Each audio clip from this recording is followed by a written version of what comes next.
You are now listening to the Q&E Podcast. Is this what you want? Huh? Is this what you want? Well, come and get it, goddammit! Hello, everybody. You're listening to the Q&E Podcast. You're here with your boy Q Hicks right now. I got Edgar on the other line. Edgar, tell the people what's good. What's up, everybody? Welcome to another episode of the Q&E Podcast. It feel like it's been a minute. We ain't been on here in a few days. Bro. We've been doing 2 a week. We've been doing like 2 pods a week. So, middle of the week, I ain't put out nothing yet. It do feel like we got to put out some more entertainment stuff, though. So, y'all keep a lookout soon. We'll get back to doing about 2 pods a week. But right now, we just on our once a week sports flow type stuff right now. So, yeah, we got one coming out with an agent over the weekend, so that should be coming out next week. And we also got another entertainment one too coming out next week. So we're gonna have damn near 3 pods next week. So definitely be on the lookout for that. But the Lovecraft shit, it threw us off though. We had Lovecraft every Tuesday, and we ain't got that shit anymore. It's like, damn, ain't really no new shows to really jump on. So it's just like, I don't know. Nothing good as Lovecraft, at least. Definitely gotta get on some more shows. I definitely gotta get on more shows because you done put me on some stuff. Other people done put me on shows, so I just gotta get to actually sitting down and watching stuff now. So that's what I gotta do. Yeah, but bro, how you living in these times, bro? Election time coming around, niggas talking about it's gonna be civil war, purge time. How you living? Man, I've been telling people this whole time. I'm like, look, I'm never the type of person to judge like negatively like on who you vote for, because you vote for who you feel, whether I agree with you or not, you vote for who you feel is the best candidate with the best plan. I tell people all the time, don't vote for who you like. Like, don't try to like the candidate. You're never really going to find a candidate that you like, but you have to go with who has the better plan. And the people who just don't vote at all, I just be like, bro, like, how can you just not vote? How can you not use your voice? And I don't think it's so much the people who don't vote for me. It's really the people who don't vote but have the most political opinions. Yeah, now I feel you on that. I feel you on that. It's like, how do you have such a strong opinion on all this shit? And then, like, when everybody asks, so who you gonna vote for? Or, like, what are you gonna do when it's time to vote? And they're like, oh, I ain't voting. That shit pointless, man. It's pointless. Niggas gonna do the same thing, this, that, the third. It's just like, bruh. I'm just like, no, bro, because it's so much stuff you can vote for that isn't even the president. Like, I tell people all the time, like, vote for everything: the school board, the judicial area, the senators, the governors, the mayors, the county sheriffs. Like, vote for all of that stuff. Don't just look at the presidency and think that's it, because that's the least effective thing when it comes to how certain things affect you personally. Mm-hmm. So do what you can in your city and your state, and then work your way up to really caring about who the president is. But people who don't try to do that, I'd be so confused. Yeah, but I don't like how. I don't know how to say this, but I don't know how I feel about how big the media is trying to big up voting. Yes, voting is important, but I feel like the media is bigging it up as if it's the final piece. Like, if you vote, oh, it's going to be changed. It's changed immediately after you vote. But it's like, no, voting is really just the beginning of what we're trying to get to. It's not even the end, but they're treating it like it's the end. It's like, no, we got ways to go. We're just trying to get old boy out of the office so we can get a fresh face in there and we can get some fresh plans going with his ideas. But we got to stop bigging it up like it's the end. And I feel like a lot of people are taking it as, oh, we get Biden in there, oh, we good, we straight. But it's like, no, it's a lot of shit that still has to change even when Biden gets in there. Facts. So that's the thing that has to change, bro. And I feel like the media has really skewed the thinking in a way. And I be telling people that, because some people are like, okay, so it's baffling me the amount of black people who like support Trump or think Trump isn't a bad person or a bad president or whatever. It is baffling to me. But a lot of them are like, okay, well, Biden just as bad. So what y'all gonna do if Biden get in there and he don't do nothing? And I've been telling people this whole time, we as citizens, we have to start being accountable for stuff, because I will admit, we did this with Obama. Obama was a good president. He my favorite president, but Obama wasn't a perfect president. there were definitely things Obama could have done better when it came to the black community and how he could have helped us. But it was only so much he can do, and we all know this, though. It was only so much he can do, but at the same time, we didn't hold him to the same standard that we held other presidents. Oh, yeah. It was like, on a dead ass, bro. Like, honestly, once Obama got in office, black people was just we thought we were straight. Yeah, we ain't have to worry about no other politics. We ain't have to do that. We was like, we got a black man in there. He gonna take care of everything. Yeah. And he got a black wife. Yeah, we ain't got to worry about nothing. Yeah, we good. Bro. And we just went politically ignorant for like 4 to 8 years. But we can't do that this time. Like, this time, we have to hold Biden and Harris accountable because I was checking my phone. 9 times out of 10, they're going to win the election tonight by the time everything done. I think Nevada was the one they waiting on. But they said Georgia might flip too. So it was that type of shit. So when they win, I really do feel like we need to keep the pressure on them. Like, everything Biden was promising and saying he was going to do, we as citizens, we have to hold them accountable. We can't just shut up after the election over and just let them do whatever. We got to press issues to them the entire time. And the same way they told Ice Cube went to Trump and the Republican Party with the platinum plan because he said they didn't want to talk to me before the election. And let me say this. I still don't like how y'all was doing Ice Cube, bro. I still don't like that shit. Either. Little Wayne and Ice Cube, I put in two completely different categories. That's 2 different categories. Because I feel like Cube came to Trump with a plan and he tried to go to the Democratic Party with the plan. Exactly. I feel like Wayne just went to Trump. I don't know what reason he had, but he just went to Trump because he was saying some good shit.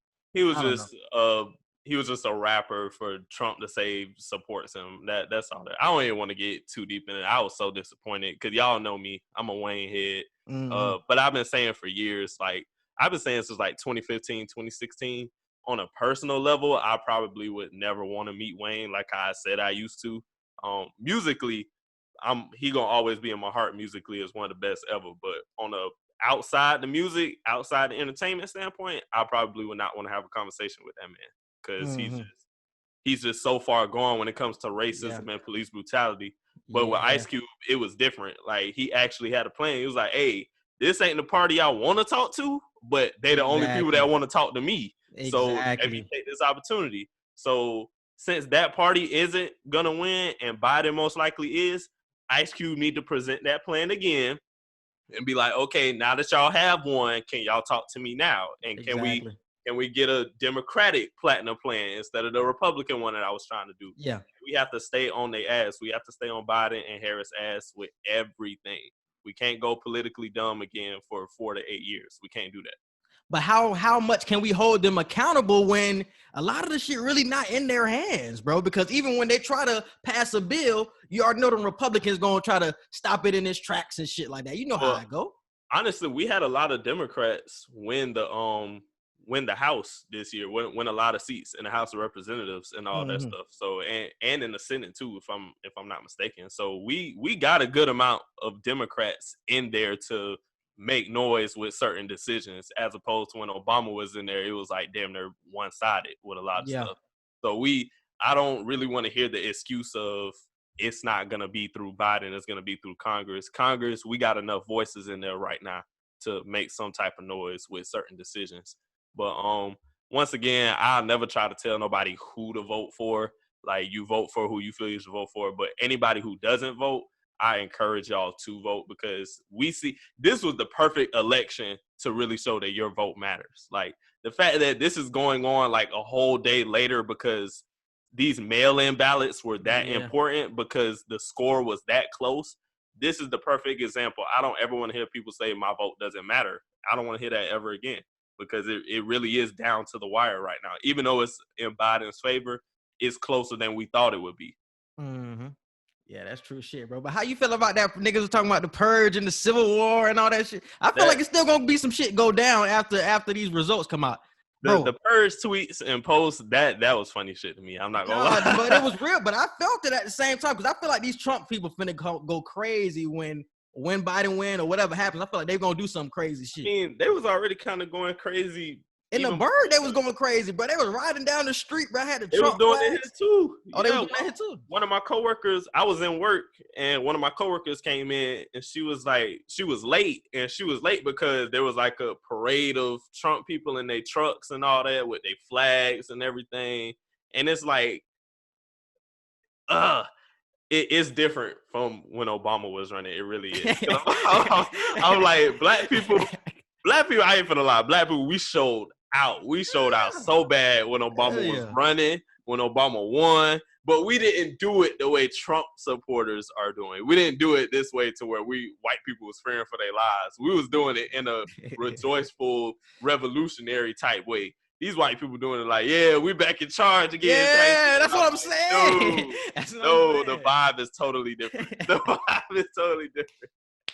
That's what I'm saying, bro. Them niggas was riding down the street. They was coming down the street deep. They was riding down 34th. Yeah. I'm sitting in the parking lot, bro. They was coming deep. Dog. I'm like, these niggas are wild, like, bro. God put me in certain situations because I'm like, please don't let me be one of these people that's in a video, like having to deal with this confrontation. Please don't, because I will be in jail. I will be in jail. Them niggas, they're crazy, bro. I promise. Yeah, man. But we can stick with the entertainment topic since we own it, bro. I want to hit on this Chris Tucker and what he was talking about with slave movies, man. Basically, what he said in a recent interview was... It was Chris Rock. You said Chris Tucker. Oh, my fault. Damn, Chris Rock. You're right. Mm-hmm. So Chris Rock was basically saying that the movies really don't show the real... what happened to slavery and what racism really was and what the Jim Crow era was really like for black folks back in those times. Like, the movies nowadays, like the Django's and things like that, they give you like a watered down version of how it really was, how niggas was really living back in those days, and how white people were taking over and just walking up in your house when they wanted some food and things like that, bro. So what was your reaction to those comments? And also, would you like to see a change in the way slave movies are portrayed moving forward? Well, I don't think he was necessarily talking about slavery movies. I think like Jim Crow movies, things like that, portraying to those. I think he was talking about like civil rights and civil rights, things like that. But I ain't gonna lie, slavery movies have always been pretty good to me. I don't mean good, but as far as like the picture that they're trying to show to the audience, like slave movies have been 12 Years a Slave. That was an excellent movie displaying like how real slavery was.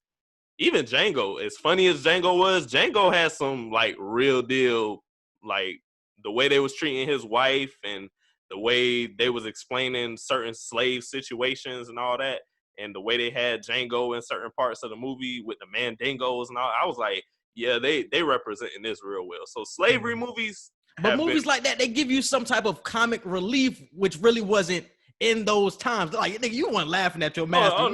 Master wasn't making no jokes and shit like that with you and things like that. With Django, I knew it was going to be some type of comedy just based off of the list of people they had in the movie. I was like, it's going to be some type of comedy. But 12 Years a Slave, that was damn sure. That was damn near the perfect slave movie, almost.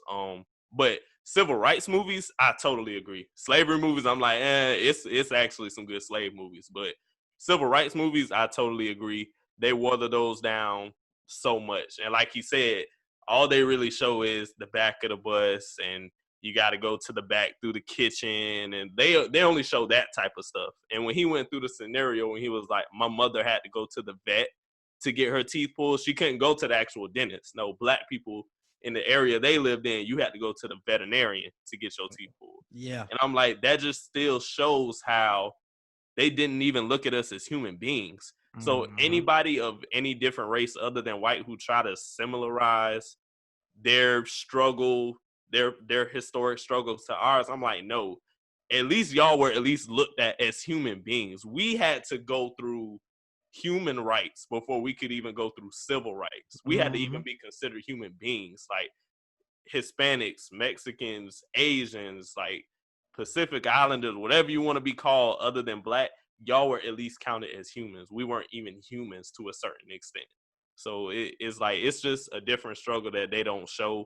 And even with Lovecraft, I feel like Lovecraft displayed a lot of stuff way better than certain movies have. Yeah.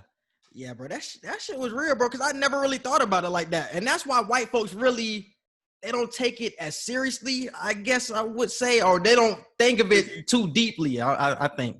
He said they actually make racism look fixable. Yeah, that's what I'm saying. And the shit is too entrenched in our society to just be fixed like that. It's just, you just can't move us to the front of the bus and think racism just gonna be gone. It's like, no, nigga, like this shit is entrenched. Like your grandfather's was beating my folks and out here going in their houses and eating their food. Like this shit is a different type of evil, my nigga. You just can't change that with, you know what I'm saying, just a couple of amendments, a couple of laws changed. It's like, man, we gotta change the whole structure of this shit. So when I was listening to the All the Smoke podcast this week, and they were talking about, man, changing the whole Constitution as a whole might have to be done to actually see some change in this country, bro. Because that's how deep far the racism goes to those times. So I wouldn't be surprised, bro. And I think we do have to see a change to see the real. So I think it's more of a picture for the white folks to see the real more. Oh yeah, we see it. We already know, or we heard the stories of it. I think it's more of the white folks need to see how real the shit is, and it's just not what we've been shown in these movies so far. So I think it's more for the white folks, bro. Shit just not easy and just can't be fixed with a couple of haze and a couple of smiles in the grocery store. It's so systematic, and the only way to change it is to completely revolutionize what already is. I seen another, I don't know if you've seen it because it got posted like today, a few hours ago, but Shannon Sharpe, he reposted a MSNBC clip of one of the black reporters. He was given like a 3-minute analog on how white people need to finally look themselves in the mirror in America and get rid of that innocence that you think you have. Like it's not there. Like we need to stop the notion that at least white people need to stop the notion that racism has had its moment and that's not what it is anymore. It's only certain people. No, it's still systematic. It's still throughout the entire situation. It's not just Donald Trump. Donald Trump is just the manifestation of what this systematic oppression has been. And when he said that, I was like, damn, thank you. And I'm glad nobody interrupted him in the 3 minutes he was talking. Nobody interrupted him. Nobody had anything to say after or nothing like that. He gave it to them real and raw, and they just had to take it that way. Like, y'all got to stop whitewashing history books and giving them to the schools and all that type of stuff. Like, we have to actually start giving facts. And even though it's ugly truth, it's the truth. And y'all got to deal with that. We know the truth. It's y'all who gonna have to be looking in the mirror guilty. Yeah. But all these white folks, bro, still voting for Trump. They still want that system to stay in place. So they can say all that la-di-da-do shit that they've been saying, but you voting for Trump shows me that you want racism to stay. You don't want the system to change, bro, because he gonna keep it the way it is because he don't see no problem with it. He cool with people getting shot, black folks getting shot in the street. He cool with the police brutality. So you just gonna let that stay. So when you vote for him, you voting for that shit to stay and for white supremacy to stick around. That's what it does. I hear a lot of people saying that, oh, Joe Biden, how you know he ain't a white supremacist, this, that, the third. It's like, man, he ain't give nobody no sign that he's given that he's one of those people, bro. I'd rather go with the unknown. Rather go with the unknown. Yeah, I'd rather go with the unknown than what I know is going to be bullshit. That's why I'd rather go. And people keep bringing up his past. Well, he was with this white supremacist group in his past when he was younger and stuff like that. I'm like, bro, like, this is why I tell people, don't vote for the person. Vote for the plan. Joe Biden, in all honesty, Joe Biden can be one of the most racist white people in the world. Literally, he can. I really don't care, but the plan that he has is more beneficial to me than what this man has. They could both be racist. They could both hate black people. He could hate Kamala Harris and hate having to share an office with her.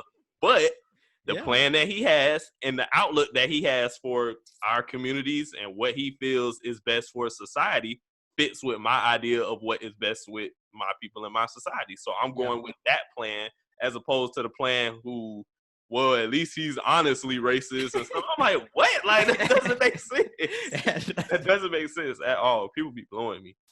Yeah, that shit definitely crazy. Hey, y'all gotta stop bringing up that tax bill, dog. Especially when we all work right now in this society, everybody losing their job. That tax bill not going to affect y'all. Please stop bringing it up.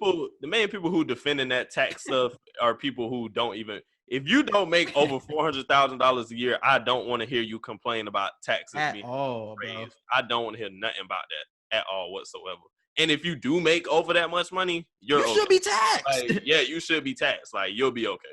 That $700 that Trump paid in taxes is crazy, bro. When he makes over $100 million, I don't know how much Trump makes, but got to be something around that number. And you paying $750 in taxes, nigga. I pay that, and I'm part-time worker. You crazy as hell, man. You crazy as hell. So that needs to change. I've been saying that for a minute too. Everybody complain about the minimum. I've seen so many people complain about the minimum wage raise, and I'm like, and the main thing they keep saying is y'all do realize the cost of living gonna go up. Now the minimum it's been going up. So y'all would rather the minimum wage stay at $8.56 or actually no, the national if you it's like $7.25, bro. Yeah, if you average it for the entire nation, it's like $7 and some change. Yeah. So you would rather it stay at that while the cost of living goes up than raise it, since we already know if the cost is already gonna raise, you might as well raise the minimum wage. Like people just blow me. I said on social media today, I was like, it's a lot of social media university. A lot of grads from social media university. That's real, bro. Niggas is wild, bro. They be blowing me. They was blowing me last night, and I was seeing y'all go back and forth on Facebook. It's like, man, I can't even interact with that stupid shit, bro. I see it too much time on Facebook, but them niggas be blowing me, man. But yeah, bro, we can move on. Damn, did I get your opinion on if we should see change with Chris Rock with the movies? Yeah, we definitely should see change with the movies. I feel like they need to. But you got to think about it too, bro. White people are the ones that are executive producing these movies. So are they going to allow a black director, for example, to push it that far to show you everything when a white man is over the top looking at it and producing? Honestly, I wouldn't want a white director or a white producer like having anything to do with creating that film, any type of film like that. I feel like you're not going to let the full artistic expression show. If y'all want to be actors in it, that's great. If y'all want to be part of the regular crew and cast or whatever, that's cool. But when it comes to, I damn near might even let you be a writer, because if you're a writer, I can at least show my artistic expression through what you've written. The most I'll probably let you be is a writer. But when it comes to producing, executive producing, and directing, I feel like that's when black people should only have their hands in these type of movies. I agree. Because was Django white produced? No. It was white directed by Quentin Tarantino. I don't know if he produced it too.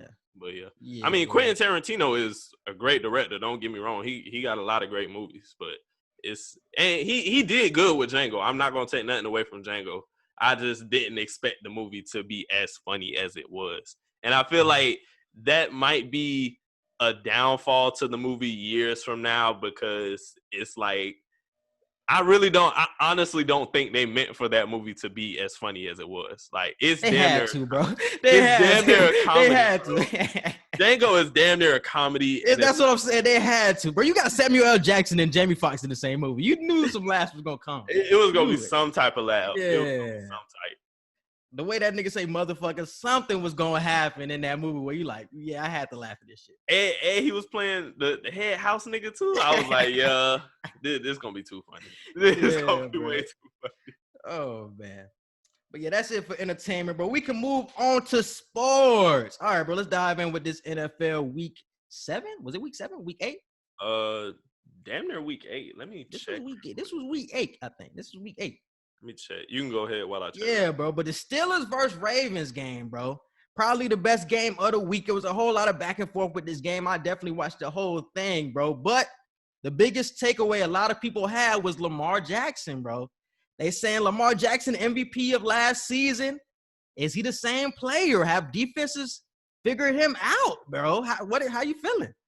I just checked. That was week 8 that just passed. So we're on week 9 now. Thursday night football is gonna start week 9. But I do agree. I feel like defenses and teams around the league have figured out Lamar Jackson, but I feel like it's on Lamar at this point, because everybody figured out Michael Vick after like 2 years or so. It was like, okay, we know how to stop Vick. It's just, are we going to stop him? And I feel like that's the next hump for Lamar Jackson. What? They ain't figure out how to stop Vick. Vick could throw that thing. They knew how to. Who was stopping Vick? They knew how to. That's what I'm saying. They knew how to stop him, but are you going to stop him? Like, is he? Okay. So you're saying you can have a plan in place. You can have a plan, But Okay. is he going to Yeah. overcome that plan? And Yeah, Vic, okay. over the years, we seen Vic was able to do that. I think we're in that same type of panic time right now that we had with Vic for a moment. It was like for a moment with Vic, we was like, okay, people starting to figure it out. What he gonna do now? And we're with that with Lamar now. After 2 seasons, you're on season number 3, and it's like, okay, we're used to the flashy plays, we're used to the running. Everybody got film on you now. Everybody know your little ins and outs and your techniques and stuff. So what are you gonna do to take your game to the next level and continue to be unstoppable? So I feel like he has been neutralized for a moment right now, and big playoff teams have definitely taken advantage of that. But I feel like he could definitely get over the hump and create a new wave for himself. And Edgar, bro, what have I been saying since the playoffs, even before the last year's playoffs, bro? When the man gets down and has to throw the ball, and you know he has to throw the ball, he comes up short. He is still a great quarterback in this league, but he works better and the offense runs better when they are ahead, when they can run the ball with him and they can really flourish with the run offense. But when the man has to throw, I don't think he has the weapons to flourish, and I don't think he has the mentality and the abilities to flourish in this offense. I really don't, bro. When he gets down, you know he's going to have to throw, because most of the time he's throwing to his tight ends in the middle. So when you make him throw to the outside, so to the Marquise Browns and the Willie Sneads, he's not hitting the people when he needs to hit them in the crunch times of the game. He kept them in it a lot of the time during this game, but I feel like the run game really kept them in the game. It wasn't his run game. Yeah, it wasn't his passing ability keeping them in the game, because they were gashing Pittsburgh on the ground. J.K. Dobbins had like 100 yards on the ground. I think he was the reason they were in it. But the arm of Deshaun, not Deshaun, but Lamar. I think in total, the Ravens had like over 200 yards rushing. Maybe, but it was the run game that kept him around. But it was the arm that he came up short. You know what I'm saying? So I feel like he has to improve in that department if we want to see this team go far in the playoffs. I won't say the Baltimore is a Super Bowl pretender. I still feel like they could get to a conference finals or to a conference championship, but I can't see them going to the Super Bowl with this hanging over his head, with him not getting over this hump of actually coming back from a lead and actually showing up in the clutch when he's down. Because does he even have a fourth quarter comeback in his resume? I honestly can't think right now. At least against top contending teams, I'm not sure. Now, when it comes to teams that we obviously know he should beat, that I'm not sure. I'm pretty sure he does. But when it comes to teams that are beating him in the playoffs or beating him to get to the playoffs, I don't think so. Yeah, bro. So that has to improve if they want to move forward. Obviously, Pittsburgh is a top 1 to top 3 defense in the league. So he going up against top tier competition. We know that. But like I just said, they gashing him on the run. So that leaves them open to play action, and he wasn't coming through and play action. It's like, damn. And it was throws that usually Lamar hits, and he just wasn't hitting. It is just like he was neutralized in the run game as well, and he just looked frustrated. Body language was off. It wasn't really Lamar. And you could tell when he gets frustrated because his body language goes crazy. You could tell he's throwing the ball on the ground. Even he realizes, damn, they kind of figuring me out. It's like, I still got the athleticism. I still got the quickness and everything. But how can I elevate it to the point to where even if you know what I'm going to do, I'm still going to get past you. Like, that's the hump that he has to pass right now. And that's why I said Cap when you said Vic, because yes, Vic, they probably did have a plan, or they did have a plan when it came to Vic. But Vic had the abilities to overcome because he could throw that bit deep. He was pretty accurate deep. He wasn't that accurate mid and short and things like that. But he got the job done that you couldn't really contain him. But this coming to a point where they're actually containing Lamar, and he's not going crazy like he goes crazy in every other game. But I've been hearing that I haven't watched every Baltimore game. I'm not going to act like I've been watching every Baltimore game. But I've been hearing that he's been struggling the whole season up until this point anyways. I've heard a lot of people say that. Yes, but it really came to a head when everybody and all eyes were on him in this Pittsburgh game. So I don't know if this was a whole season thing, but I see Pittsburgh defense really shut him down, bro. So shout out to them. And how you feeling about Pittsburgh moving forward, man? You feeling like Super Bowl or bust? I wouldn't say Super Bowl or bust. Nah, I wouldn't say that. Even – shit, they could damn near only lose one game, and I still wouldn't say Super Bowl or bust, because the Steelers have that expectation of being great or above average all the time. So, and they got their Super Bowls already to their name. So it's not like they have something to prove necessarily. And that go for Mike Tomlin too. Mike Tomlin doesn't have anything to prove individually for himself. So I wouldn't say Super Bowl or bust, but I am moving them into the top spot now because I've always said leading up to this week, I said Ravens, Titans, and the Bills were the 3 threats to the Chiefs. And right now, it's definitely the Steelers and the Bills I still kind of got the Bills since they at least lead in their division. I got to give it to the Bills. Steelers and the Bills are the top 2 threats to the Chiefs. I still got the Chiefs as the favorites to make it because they won last year. And until somebody knock you off, I got to have you as the top threat. And the Chiefs ain't really showing too many weaknesses as to why they can't make it back. But even though you can definitely say Pittsburgh is the better team right now, Kansas City ain't been showing too much of a downside. So Steelers and the Bills are the 2 biggest threats that I've now seen. I'm going to say this. The Bills suck. What? I know the Patriots lost on Sunday. What? In a heartbreaker, bro. Oh my God, bro. I watched that whole second half. The Bills suck? The Bills suck. But look, the Patriots should have won that damn game. I know Cam gonna get the blame for everybody, but it wasn't Cam's fault they lost, bro. I know he fumbled the game away, but it wasn't his fault he lost, bro. Trust me. I think it's because they have such a small margin for error, bro. That damn fumble looks like it was such a big deal, but it really wasn't, man. And you gotta think what Cam was playing with. Tell me one of the receivers he was playing with on Sunday. Please tell me. The one rookie dude. Can't remember his name. He wasn't even playing. You talking about Harry? Oh, he wasn't playing? He wasn't even playing, bro. Damn, it was no Harry. It was no Harry. No Edelman. Yep. No Edelman. So this man was throwing to nothing but practice squad players. They weren't even really throwing the ball like that. But Cam was on the money on most of his throws. Cam was getting the ball done or getting the job done on the ground. And they were running the ball well, too. I think Damian Harris had like damn near over 100 yards as well. So I know everybody's going to look at Cam in the fumble, but I would look at that damn defense. That defense was giving up gashing plays. I have to give a lot of blame to Cam, though. He's not absolved from criticism, but I don't think that man should be looked at like the villain, like, oh, he the reason they lost. It's like, I know he fumbled. But he's a big reason. Like that. I'll say this. He's a big reason why they lost. Because I just feel like right now with New England, you know who your predecessor was, Tom Brady. Obviously, you're not going to live up to that mantle. With that franchise, nobody is ever going to top that man. But you coming in and all the hype that you done had come in to this season, and the past 2-3 weeks now, it's like you've been having a lot of question marks about yourself.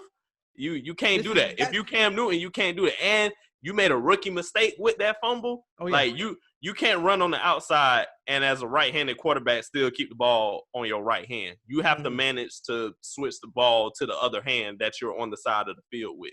Like that's a rookie mistake Cam made that he shouldn't have made. And I feel like he ultimately did have them lose that game because they would have won if he would have finished that drive. Oh, yeah. But I'm not going to put total blame on him. I do agree the defense could have done better, and they're still riddled with injuries. But Cam has to get most of the blame because he's the leader of the team right now, too. And I feel like the Cam and Tom Brady comparison, even if you look at that Tom Brady team from last season, this team is completely different, especially when you add in all the opt-outs on the defense and you add in all the wide receivers that are hurt from this year compared to last year. All the wide receivers was healthy last year. All them bitches is unhealthy now, concussions, knee injuries. Gilmore was gonna be out for a couple of weeks. It's like, damn, it's looking like a whole shit show out here. I know Cam trust me. I know Cam ain't been looking good, but trust me, I'm watching the games. But on Sunday, he looked as good as you can with that offense, but he had the one mistake where everybody's like, he's the reason they lost. When it's just like, man, he played the best game that you can with that offense. I'm just gonna keep it a beam, bro. I'm gonna shoot my man some bail. So I'm just gonna keep it like that, bro. I ain't want to stay on there for too long, but that's what I want to say about them. Moving on, bro. I want to talk about the Saints versus the Bears, man. What's up with the Nick Foles magic? I don't know. That's a good question. Cause I think I was gonna put that for 2 Hour Wednesday. I was like, is Nick Foles a starter? Like, is he a legit starter? Let's figure it out. I don't think he is, though, bro. I don't think he is. I think how many games we gave him? that 5-game stretch was like they supposed to give you that 5-game stretch. It's funny because I said that, but in the same sense, I said he's never played good outside of Philadelphia. Even when he's had his other stops with the Rams, Kansas City, he really didn't play. But when he's not in Philadelphia, he does not play well, bro. And I don't know. And it's the same thing here. Jacksonville, he didn't play well. And now here once again. It's Jacksonville. I'm not going to hold Jacksonville completely against him. Well, now you got talent. Now. Jacksonville really didn't have talent, but now I feel like you have talent. Allen Robinson looks like Mooney looks like he could be a player. You had Cohen for some time. You had Montgomery. The offensive line is shaky, but still, you can make something rock with that. And you giving me nothing? It's like, Nick, the magic gone? You're not wrong. I don't know. I feel like Nick Foles, he could definitely be a starter. I'm not even going to lie to you. Nick Foles can definitely be a starter, but you do have a point with we haven't really seen him play well outside of the Philly system and Doug Peterson. So anybody who can find a way to, I don't want to say imitate that, but give some type of similar pattern to that, I feel like he can find success. Right now, there's no excuse with it, though. You're a quarterback in the NFL, and you're potentially about to be a starter, like, legitimately in the NFL. So you have to find a way to adapt to any system. And we know you clutch. Like, you have the clutch gene. If you didn't, y'all wouldn't have won the Super Bowl. So I feel like he needs to find a way to fit this Chicago system. Right. And your defense is playing the best it can, bro. Yeah. Real deal. Your defense top 5 in the league. Gotta be. I don't even got to look at stats. Just watching them, they look like they top 5. And you still can't put up 20-something points to get them niggas over the hump? It's like, Nick, bro, come on. Drew Brees was without who is he? He didn't have Emmanuel Sanders. He didn't have Michael Thomas. And he still beat you out, bro. Drew Brees and Alvin Kamara basically beat you. Come on, bro. Crazy. There's gotta do Let me look up these offensive and defensive rankings. I know they top 5. Gotta be top 5. Because they shut down the damn Rams. Did they shut down? Did they beat the Rams? No, did the Rams beat Chicago? Chicago has a 1, 2, 3, 4, 5, 6, 7, 8, 9, 10, 11, 12. They got a top 12 defense. Damn. I blame the offense. That's all I'm saying. I blame the offense. And it probably is the offense real shit for putting them in bad positions. Nick Foles throwing a pick or damn Trubisky throwing a pick, some shit like that. Actually, wait. Hold on. Yeah, it's a lot of defensive stats, bro. So it depends on what stat you're looking at. Whoa. Total defense. Whoa, hold on. Okay, yeah, this is the right one. Chicago has a top 6 defense. What stat is that? What stat is that?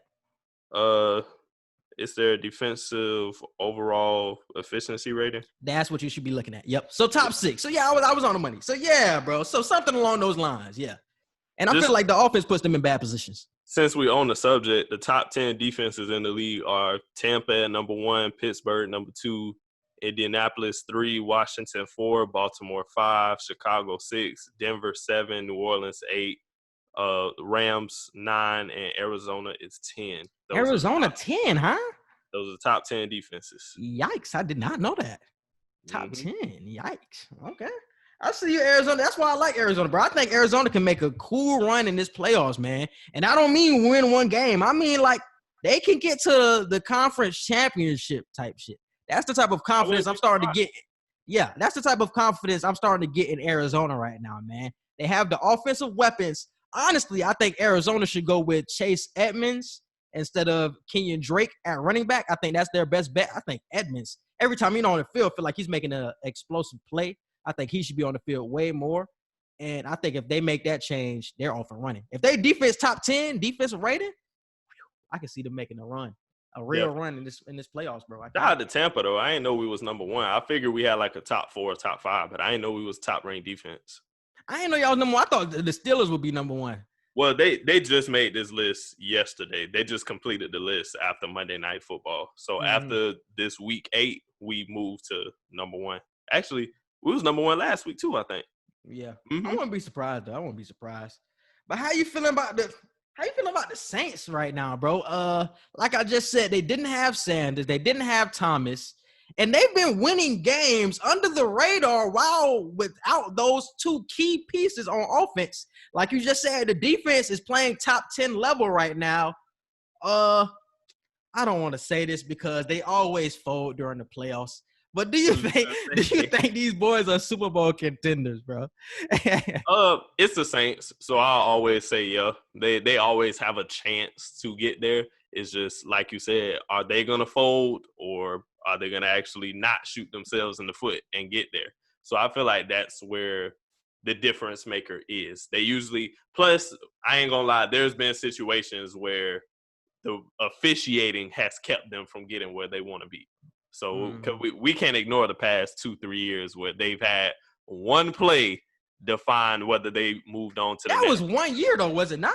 No, it was like 2 years in a row. It was that 1 year with the Rams, and then it was another year. I think it was the following year right after that. It was a call.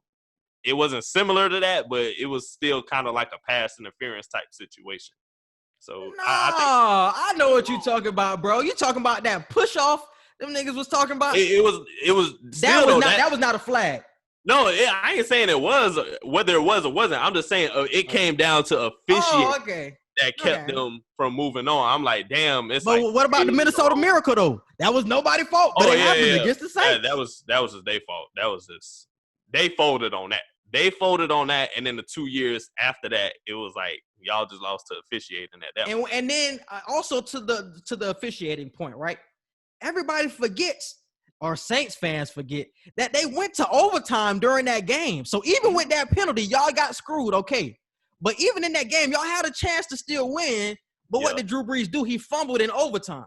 We always seem to forget that part, but always stick to the officiating. It's like y'all still had a chance to win now, New Orleans. And y'all still had a chance to win last year.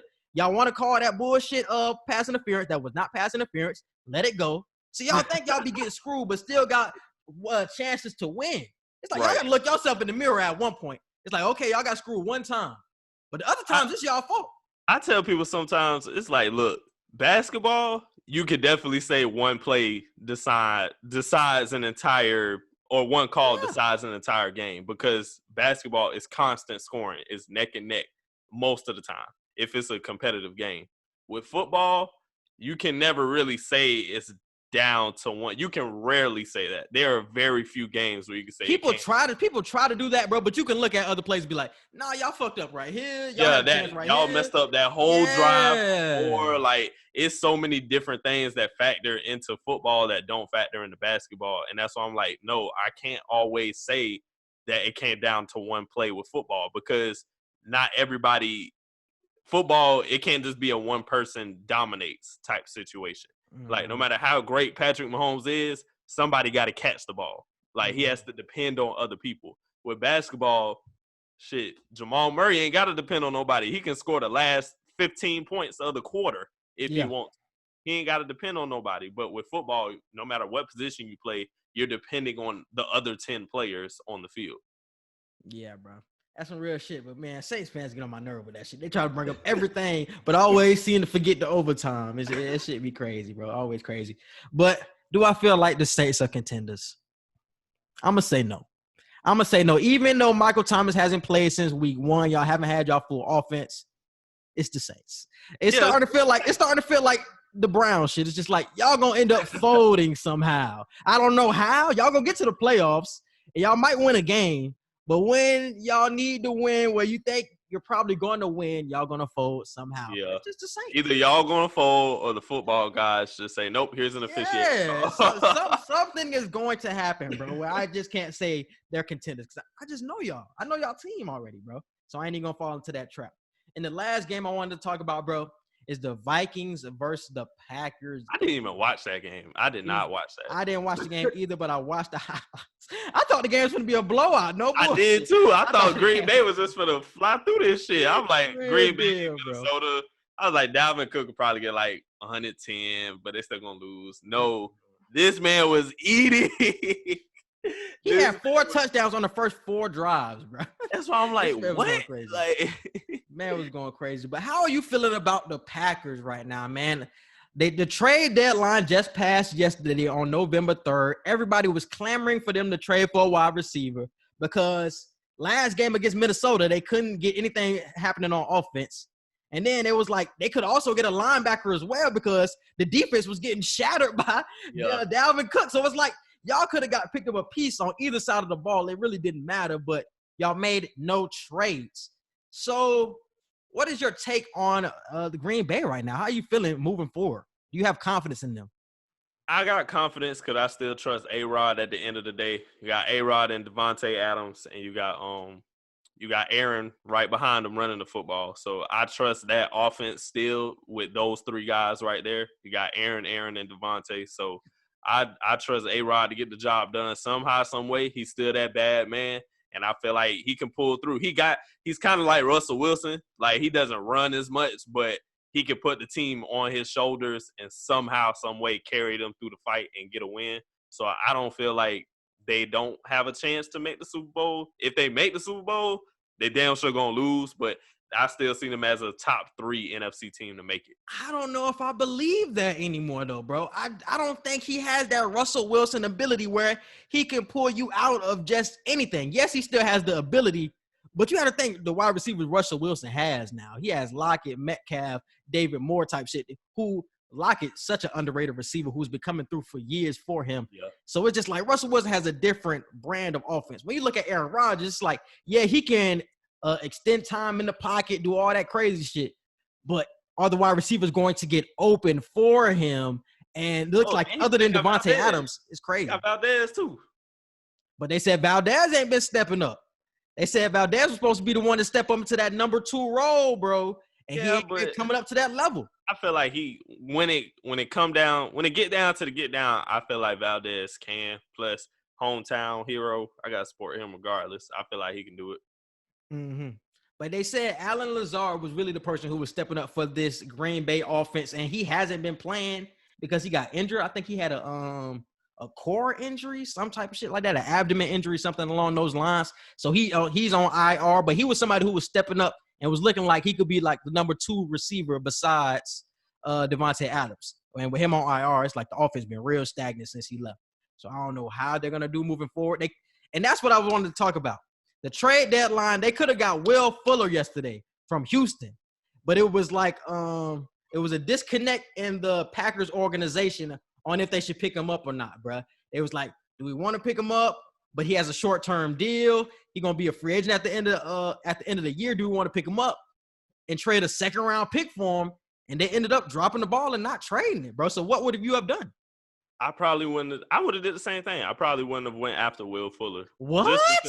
Just because we've criticized, I've criticized Will Fuller so much with Houston of being injury prone and him also not really stepping up the way he should next to DeAndre But he's showing out this year though. But it's like it doesn't matter. Like it low key doesn't matter. He's producing. I know the team trash, but he producing. The team is trash, but it's like the team is producing. It's trash production. Like ain't no trash production. The numbers count, boy. The numbers count. They count, but it's like, do I see him coming to the Packers and automatically making them a team where you can go and be like, oh yeah, they pressure now? No, I don't see that with Will Fuller. Plus, trading a second round pick, I'd rather do what I got. I'd rather do what I do with what I got this season, and then use that second round pick to get a receiver from this next draft. I'd rather do that. That's what y'all should have did this past draft, and you didn't do it. They drafted a third-string running back who has COVID right now, isn't even playing in the second round last year when they could have drafted a wide receiver. And you think they're gonna mess it up again next year. They probably ain't gonna draft another receiver for him. And you had the chance to get Will Fuller. Y'all could have hammered out a deal after the season or some shit like that. I don't know. But, bro, that's talent, bro. Will Fuller is still one of the fastest receivers in this league. And you need somebody opposite of Devontae, bro. And it's shown on damn Sunday. You would think, damn, on Sunday we didn't do shit on offense. We didn't stop Cook. But, damn, our offense looked terrible. We still could have won the game. Yeah. So you would think, damn, maybe if we win, we bring Fuller in, he makes a difference. But they still say, nah, we good. Aaron Rodgers got to pull us up by the bootstraps again. I would have did the same thing. I ain't mad at Green Bay for that. I would have did the same thing when it came to Will Fuller. But you're wasting his prime, bro. You're wasting his prime. It ain't really nobody else to grab, but I still would have did the same shit. I honestly would have. This man is 30. What did we say last time? 36 years old? I think. For Will Fuller? Aaron Rodgers. Oh, is he not 36 years old? Yeah. I think he's 36 years old, bro. You're wasting his time. His time is ticking. He's having a great season, Pro Bowl season, and you're going to waste it. They're not winning a Super Bowl this year. I don't even know if they're not going to win a Super Bowl. They probably not even going to get to the conference championship this year. So it's just like, bro, you're wasting his prime, bro. What are you doing? And I feel like this always happens in Green Bay. I feel like they are wasting his prime, but I still feel like the decision to not get Fuller was the smart decision. I feel like saving that second-round pick for a young, fresh, non-injury prone receiver out of the draft. I'm gonna get your ass caught up right here. I'm gonna get your ass right here. So put this in perspective, right? So you have Braun. Braun is one piece away from getting to the finals, just getting to the finals. He's one piece away. Without that piece, he's not getting there. Are you trading that piece, that coveted first round pick, could have been top 10 pick? Are you going to trade that pick to get Braun that piece? Yes or no? Talking about, like, you speaking hypothetically or with this team that he hypothetically. If Braun was one piece away from getting to the finals and you had to trade a top 10 draft pick to make it happen, would you do it? And Braun is 37 now. Keep that age still in mind. He's 37, but one piece away. Would you trade for that piece? You said top 10 pick. But I'm just putting in the hypotheticals. Top 10 valuable pick. Valuable, just first round pick in general. Are you going to trade that first round pick for the piece that needs to get you to the finals? If we talking first round, top 10 pick, yeah. As opposed first round in general. Those are valuable picks in general. But Green Bay, that's a second round pick. No, but they're treating it like it's a first. By not giving up somebody, bro. Will Fuller is talented, and he's showing you this year. If this was a first round pick on the table with Green Bay, then I might have said, listen to the hypothetical, bro. Because look, I'm gonna just put it in this way: Lakers usually are gonna have a late first round pick. So forget the top 10 pick now. Usually, late first round picks are treated like second round picks anyway, so they're not treated as that valuable anyway. But if that late first round pick can get you a piece to get Braun to the finals, are you making that deal happen? Yes or no? And if you do not make the deal, he's not going to the finals. Are you making that deal? Yes or no? That's not a guarantee. What are you saying? This is not a guarantee he's not going to make it. It's Braun. It's not a guarantee he's not going to make it. You're giving me a Braun. Problem with you, bro. You're not answering my. You always find a way to avoid answering the question. You're giving me a Braun. I've seen Braun take terrible teams to distance. Podcast listeners, this is my problem with this man. He don't never answer the question. One player.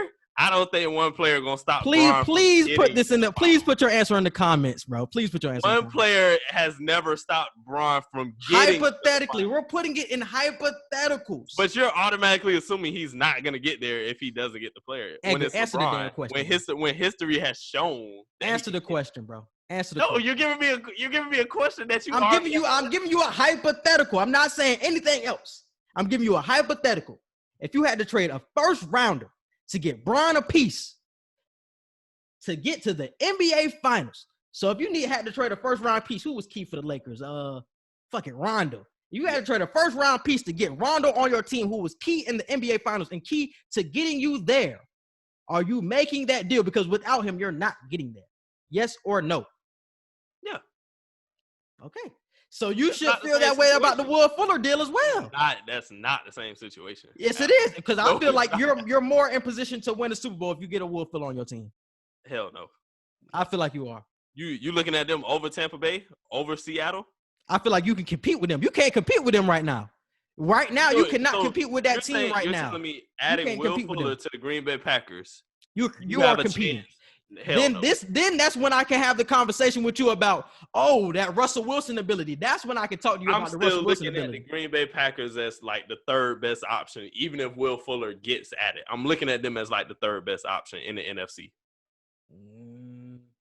Probably, but they can still compete, though.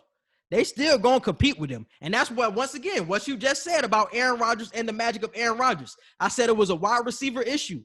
If you get somebody like Will Fuller there, I think that wide receiver issue is mute at that point. And I feel like he has another weapon that he can I mean, throw to and make magic it'll happen. be another weapon for sure, but I don't think it's that game-changing, oh, my God, like Aaron Rodgers got a chance to touch the Super Bowl type change. I don't think it's We have to think about last year. We have to think about last year. Last year, they was in the conference championship game. The conference championship game, and they really added nothing. They added nothing to this team. So if you just give Aaron Rodgers something to work with on the offensive side of the ball, because they couldn't get nothing started against San Francisco last year. Just give him something, make something shake. I feel like he can make it work, bro. I really can.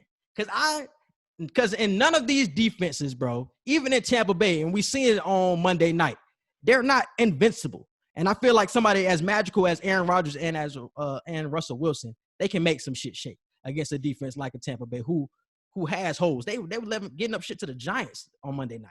So I feel like they are susceptible. So I feel like if you would have gotten a wide receiver, shit would have been different. But we talking a hypothetical, so shit really don't matter. All right, bro. Let's move on to MidSeason NFL Awards, bro, for the Q&E Podcast. Wanted to run through these real quick, bro. So we're going to run through the Coach of the Year, the Defensive Player of the Year, Offensive Rookie of the Year, Defensive Rookie of the Year, and the MVP. I'm going to run through the candidates, and we both going to give our winners. All right, let's go.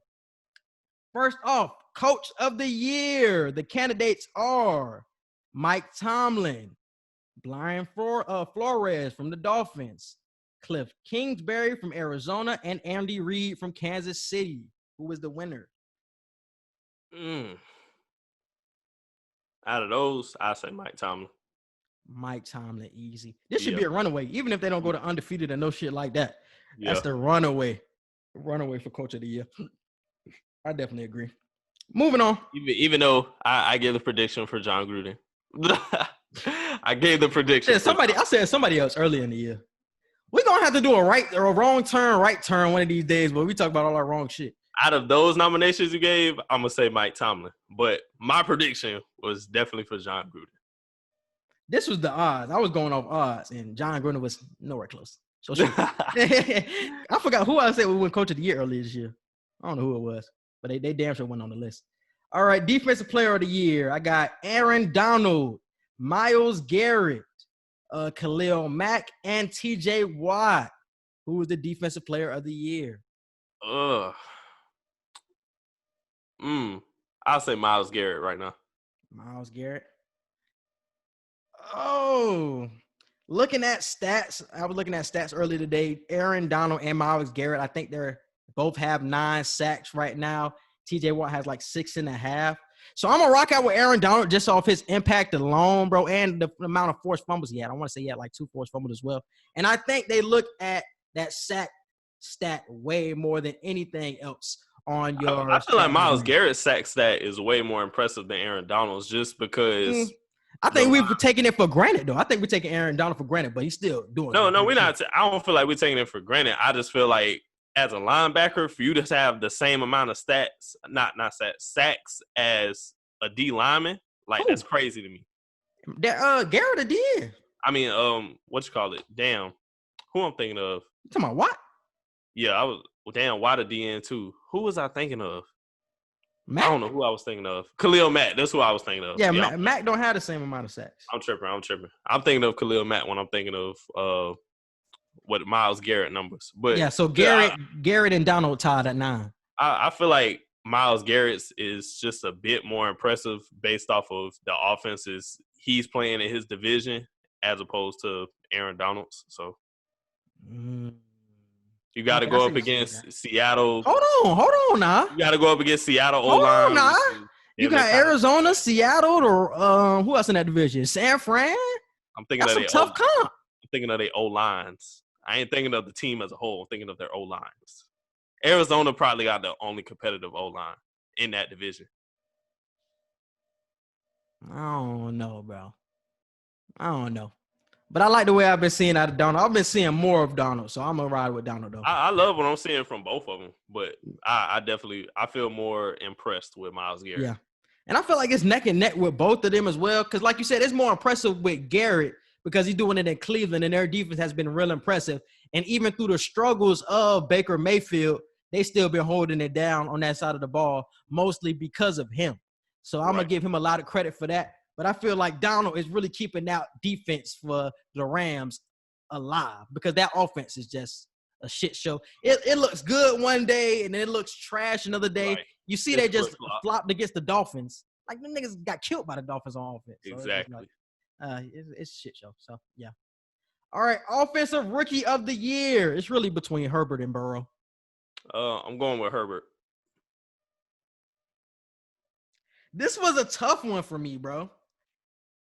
And I'm a rock out with Joe Burrow. He has the better stats, even though he has played more games. But I think it's going to come down to wins because their stats really are similar if you look at the amount of games played. Who got more touchdowns? Herbert? I think Burrow got more yards, but Herbert got more touchdowns. Possibly something like that. You can look up Herbert's stats, but I think that's how it is. But I think this is really going to come down to the amount of wins each quarterback has. And currently, Cincinnati has 2 wins, while Herbert has – I think Herbert might have 2 wins. They have 2 wins as well. So I think it will come down to wins, and I think Cincinnati will come out with more. Bro, if you look at the Chargers and how many wins they should have, they should be like 5-2 right now. They blew like 3 games. You think Cincinnati going to end up with more wins? Yeah. Yeah, because the Chargers are going to charge him. The Chargers are going to charge him. You talking crazy. Chargers are going to charge him. Do you remember the division? Are we going to act like the Bengals didn't beat the Titans this weekend? Are we going to act like they're not in one of the hardest divisions? Who did the Chargers beat this year? Who did the Chargers beat? Huh? I don't want to talk about that. Who did the Chargers beat this year? Do you realize that they have to play the Steelers again and the Ravens again? They just beat the Titans. They have to play the Steelers and the Ravens again. Cool with that. When the Chargers are going to Charger, I'm cool with that. I don't want to go to the Browns and give them some credit, but they got to play the Browns one more time too. Like this, we got a whole second half of the season now to play still. And you got to play all 3 of those teams one more time. You're going to lose 2 out of 3 of them games. I'm rocking with Burrow. I'm sticking with it. I'm rocking with Burrow. I really do think they're going to have more wins, bro. Because like I just said, not Cincinnati, but San Diego, Los Angeles, damn. They should have 5 wins right now, and they have 2. Blown leads are crazy over there in Los Angeles, bro. And it could end up leading to a black head coach getting fired with Anthony Lynn, bro. Too many blown leads this year, bro. Way too many blown leads. But, yeah, bro, I'm going to rock out with Burrow. Defensive Rookie of the Year. Chase Young is the first candidate. Patrick Queen, linebacker of Baltimore, and Antoine Winfield from the Bucs are the top 3 candidates. So who is your Defensive Rookie of the Year? I was going to go with Chase Young. Nigga, don't change your answer because of Buck in here. Nigga, don't change. It's not even just because he a Buck. It's because, like, he really showing out right now. I can't even lie. My prediction was for Chase Young to win it this year for Defensive Rookie of the Year. But,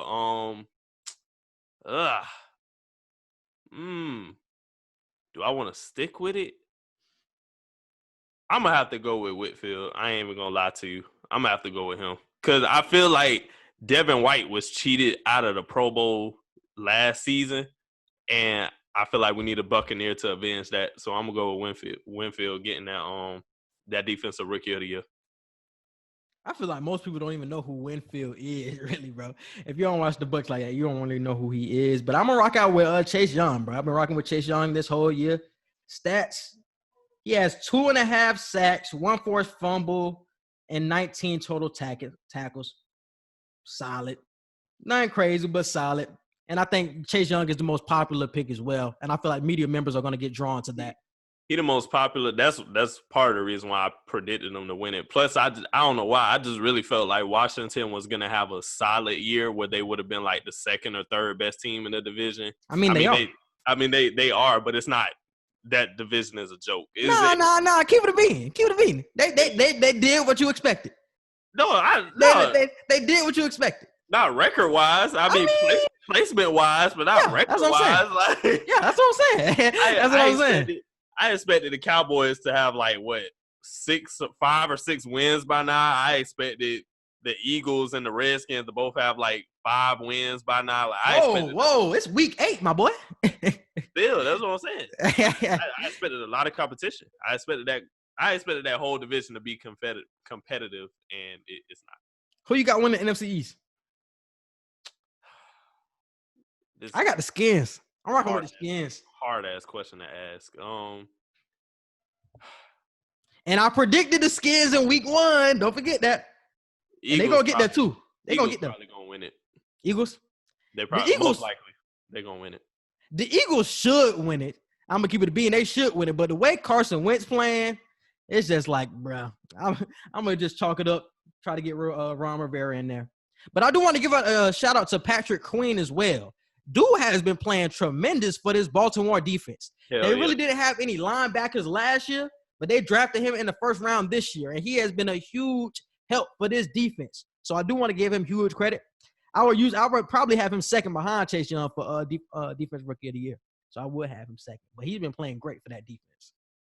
And MVP, you got Russell Wilson, Aaron Rodgers, and Patrick Mahomes. Out of them 3, I'll go with Russ. You keep saying out of them 3, so who would you add in here? Who would I add? It's somebody we probably forgetting that we could add in there. Tanny would be in here, but Tanny lost to the Bengals, so now who could we add in? I really feel like it's somebody we can add in here. Kyler? Aaron Rodgers. I just said the Rodgers. You did? I said Rodgers, Mahomes, Wilson. Oh, okay. I don't know who I thought you said in place of Rodgers. I don't know who I thought you said. Okay, yeah. Russell Wilson. All right. Yeah, Russell Wilson. And I keep posting this every week, and it's really like a landslide win usually for Russell Wilson, bro. So until they actually start losing games, I don't really see this changing by the end of the season. I don't see Cam making the turnaround like I thought he would have. Bro, we have to have a right turn, wrong turn by soon, bro. We've had a lot of wrong takes. Had a lot of wrong takes. We both had a terrible week last week. Last week was terrible. My losses just didn't make sense. I looked at my phone. I'm like, the Bengals? I was like, what the fuck? I was like, no, bro, no. And it's not even the fact that the Bengals won. It was the fact they played the Titans and won. And I'm like, what? This doesn't make sense.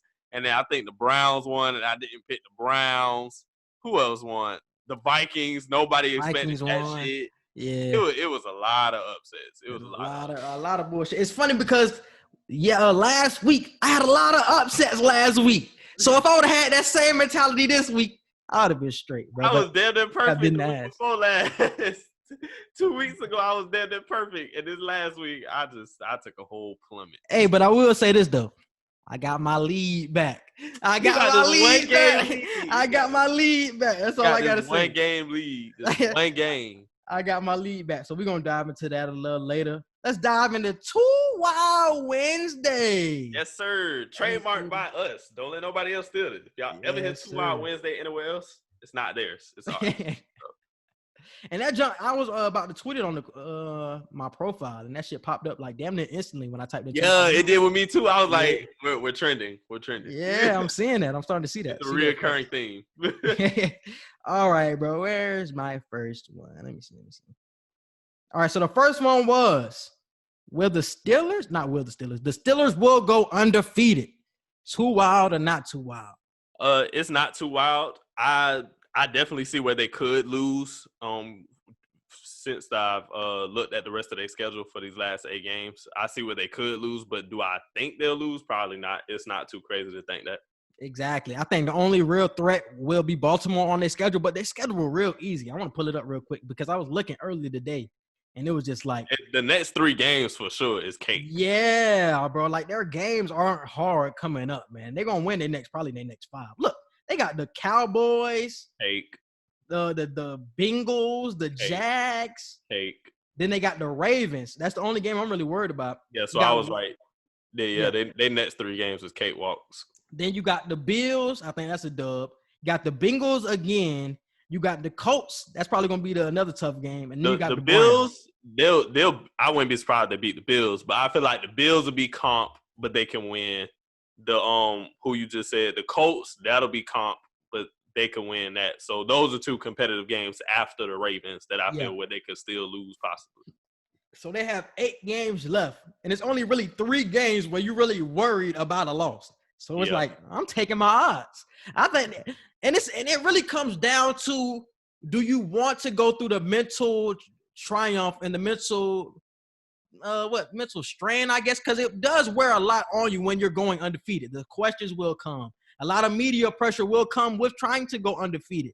And we see how some people do fall under the pressure and how it sometimes affects your playoff run, because you try to get 16-0 and it's just like, oh, now I get to the playoffs. Now I come up short. It's like, damn. Yeah. So do you feel like it will affect them if they do end up going undefeated?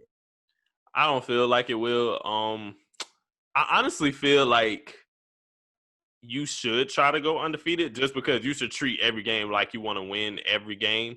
And a few years ago, it wasn't the first season. Was it the first season that Dak and Zeke came in the league?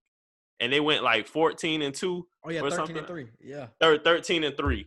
Yeah. They lost only one game leading up to like the last 2 games of the season. And I don't want to sit here and say they purposely lost, but they definitely put themselves in situations for the last 2 games where they could have lost. And they did lose like their last 2 games of the season because they didn't have certain people playing so they could preserve them because they automatically. Oh, I remember that. Yeah. So I was like, damn, like y'all just basically saying we don't care if we win or lose these last 2 games. Like that's damn near what they said to the league. And I don't feel like you should do that. I feel like you should try to win every game.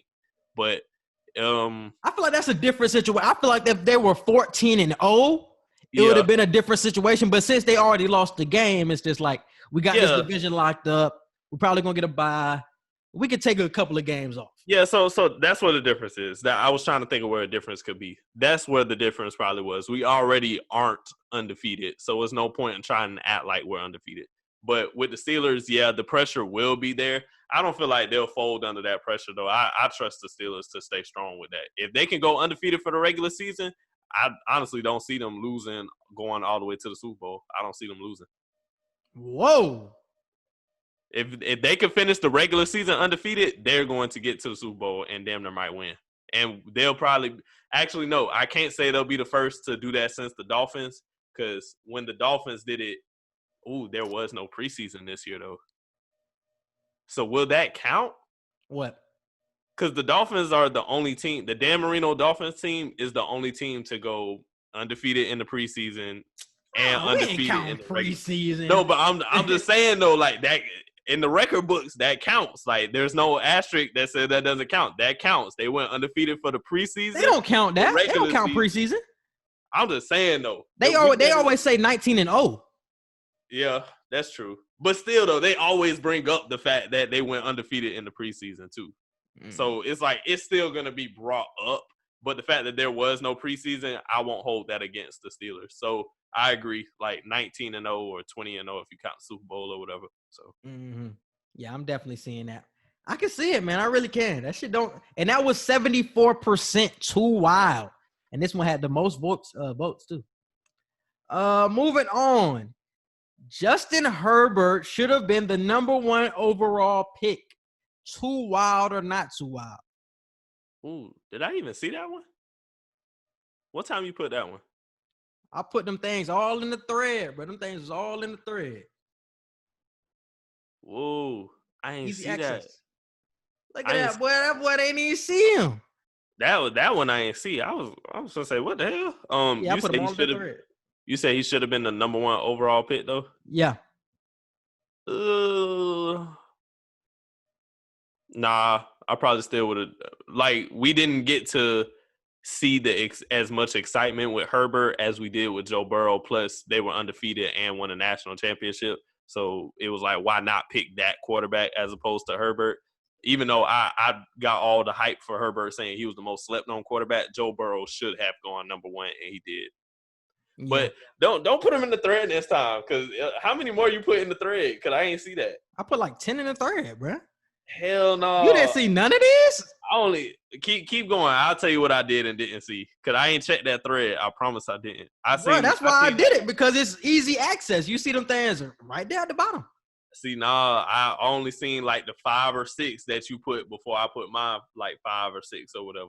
Oh yeah, I made like 10. I think I made 10. Yeah, I probably ain't see most of them then.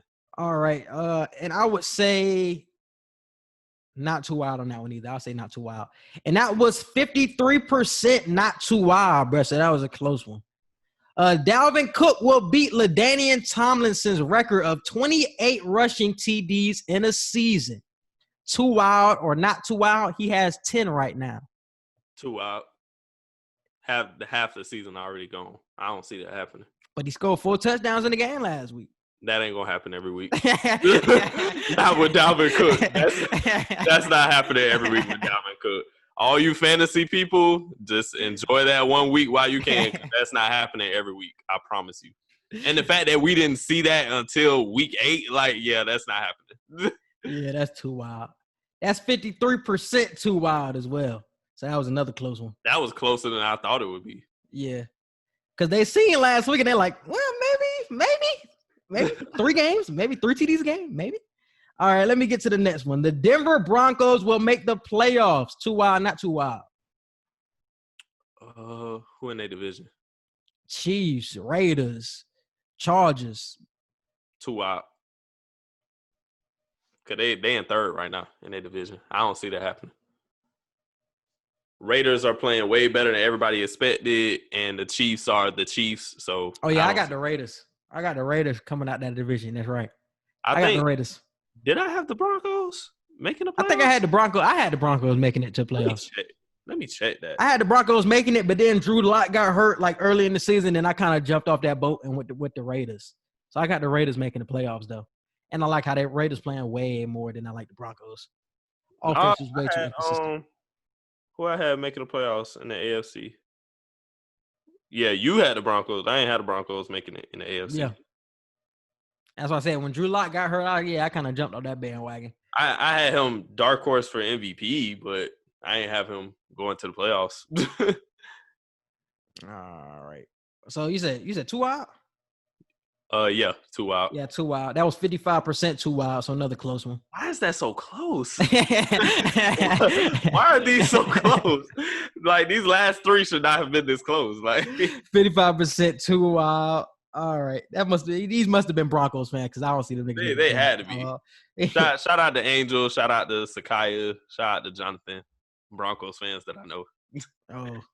All right, next one. Bucks will go undefeated the rest of the season with Antonio Brown. Yeah, I definitely didn't see like half of these. That's what I'm saying. We're tripping. They really only got Kansas City, New Orleans, and the Rams left on their schedule that can really beat them. Nah, we got to play the Saints again on Sunday.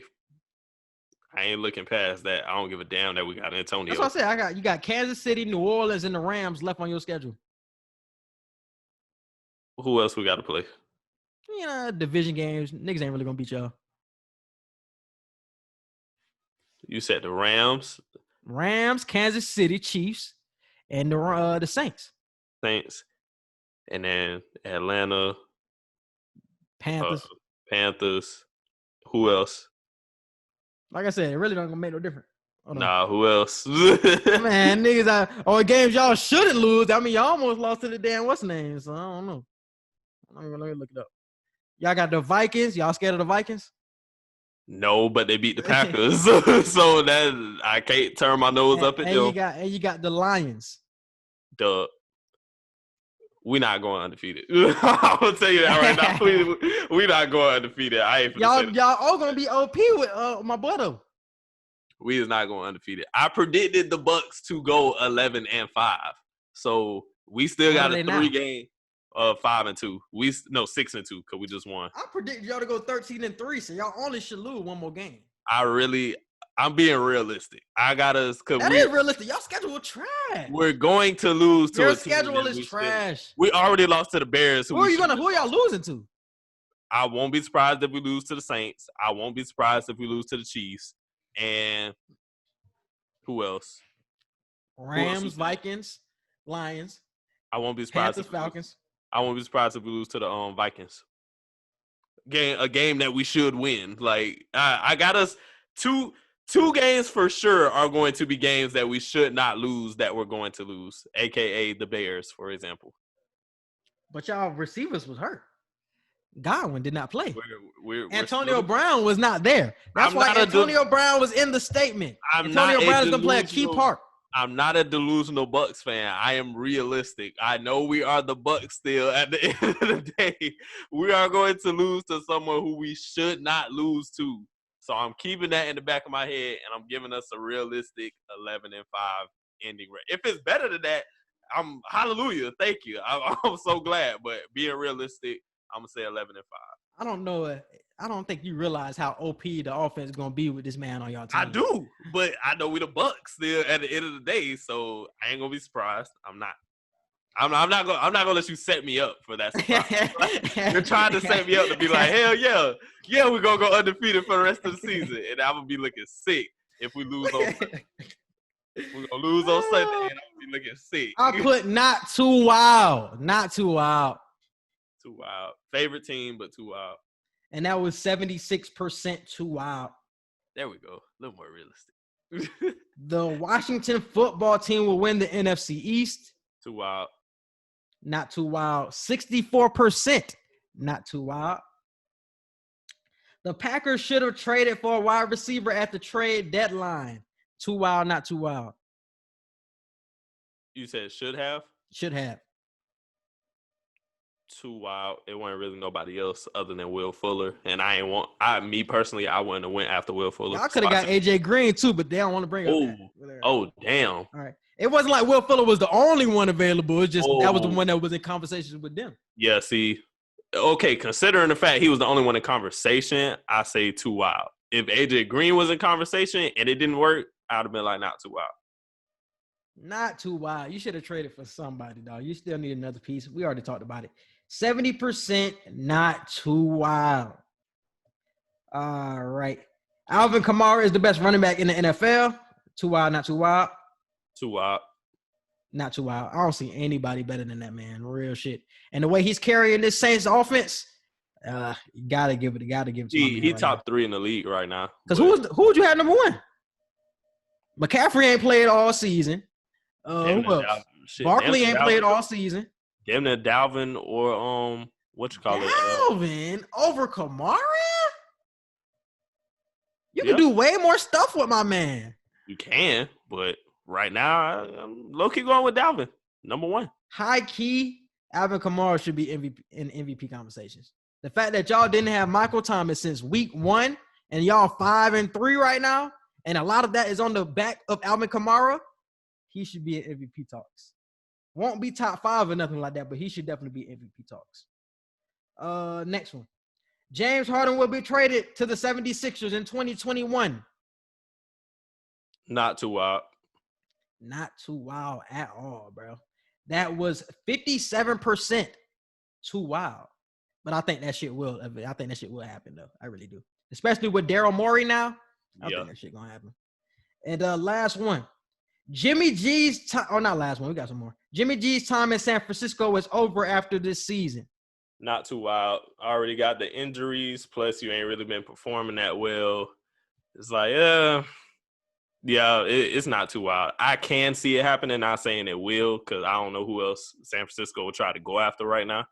I don't even know where they listed in the draft right now, honestly. But not too wild.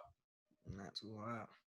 Not too wild. I think they're gonna go after Matt Ryan this offseason. I really do. I think they're gonna end up trading for that man somehow and get him on the team. So I think Matt Ryan will eventually be there. All right, next one. That goes into my plan of Cam Newton going to Atlanta. You still on this? You still on this after what you posted? After what you posted today? When it happens. After what you posted today, let me read this. When it happened. Let me read this. Let me read this too. When Cam Newton is in an Atlanta uniform, I just want to hear congratulations, Edgar. That's all I want to hear. I just want to hear congratulations. After what you posted today with this too wild, Cam Newton will never again be what he once was. Too wild or not too wild? I hit too wild. I made it. I hit 2 wild. Okay. Yeah, I put 2 wild too. I put 2 wild. What do you mean by that? It was a lot of questions I was asking. Like, what do you mean by that? What he once was? Do you mean MVP Cam or just a good version of Cam like 2018?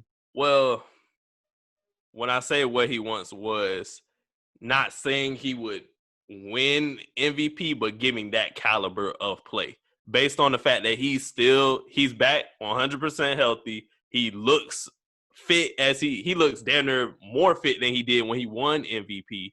Like, he's a vet in the league now. He's with Bill Belichick. It's like, damn, like, it's not crazy to think he could get back to that type of Cam, but can he, based off of what we've been seeing from him this season? It hurts for me to say. Not too wild, bro. Not too wild. Just being realistic and seeing what I've seen this season. Yes, Cam can still give you good football, but MVP level football, I think that is in the past. And we have to see a new Cam moving forward. And maybe it's just recency bias, seeing what I've seen with the lackluster talent with the Patriots, but it's just like something is definitely off, bro. Something is definitely off with him. I don't know what it is, but I don't think he will be that quarterback. And I don't think he has the arm strength that he once had as well. And I think that was a huge part of his game. So I would say not too wild. It hurts for me to say that, but I would say not too wild on that one. And that was 71% not too wild. Lamar Jackson has become ultimately predictable, and it's time to hit the panic button in Baltimore. Too wild, not too wild. Too wild from what I said earlier. He just has to find that next level in his game. I feel like a lot of people are panicking right now because we have yet to see people stop Lamar, and well, other than playoff pictures, but regular season wise, we have yet to see people stop Lamar until this season.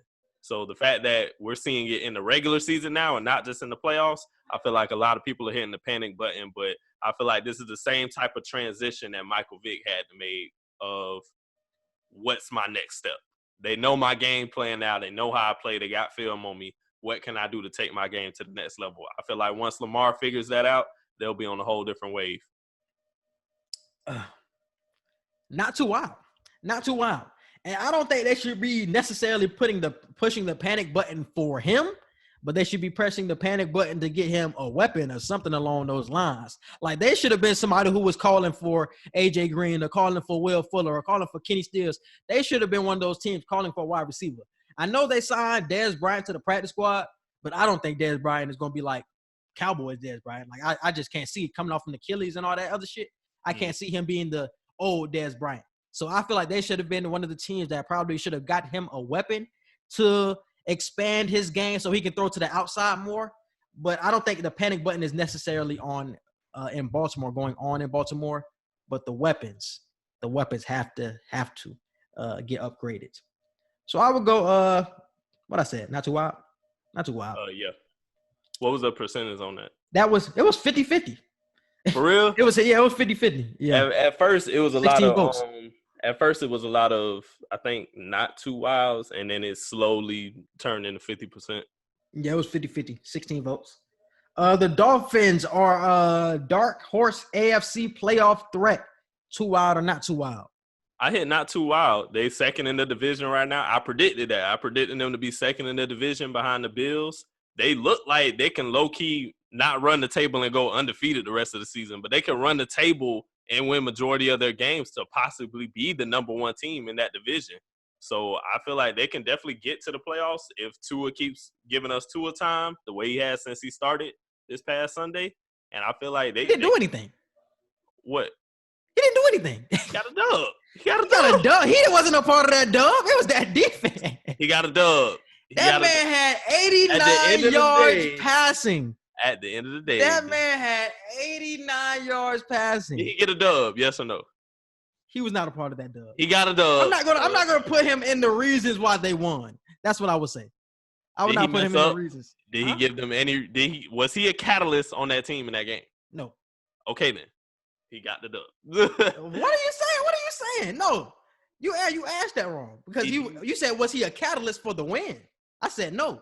Okay then, so he contributed. No, catalyst means he did contribute.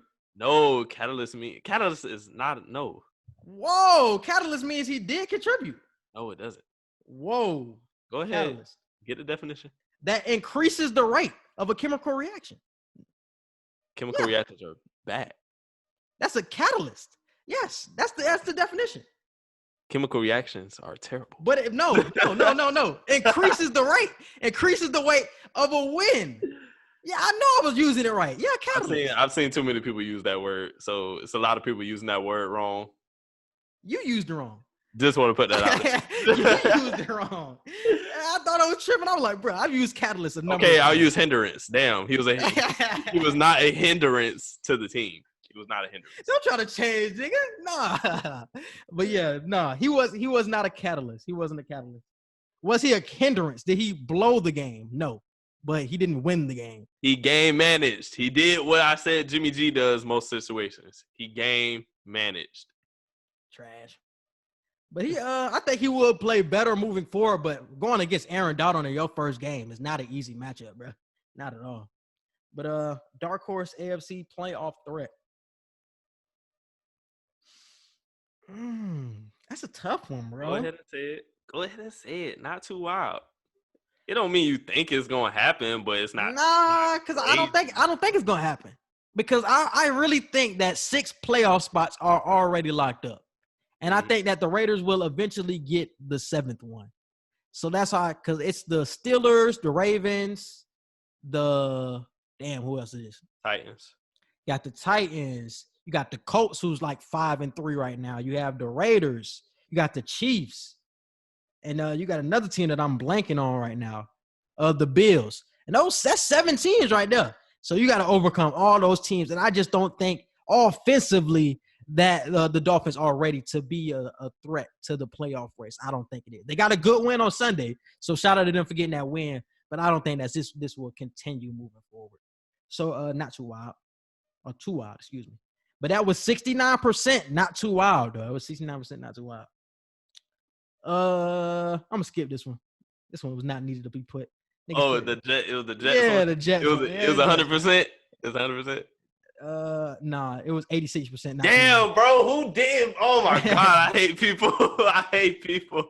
It's too many Browns fans out there. I know whoever did that are Browns fans. I just know it. They're either Browns fans or they're from Ohio, and they just didn't want to deal with the truth.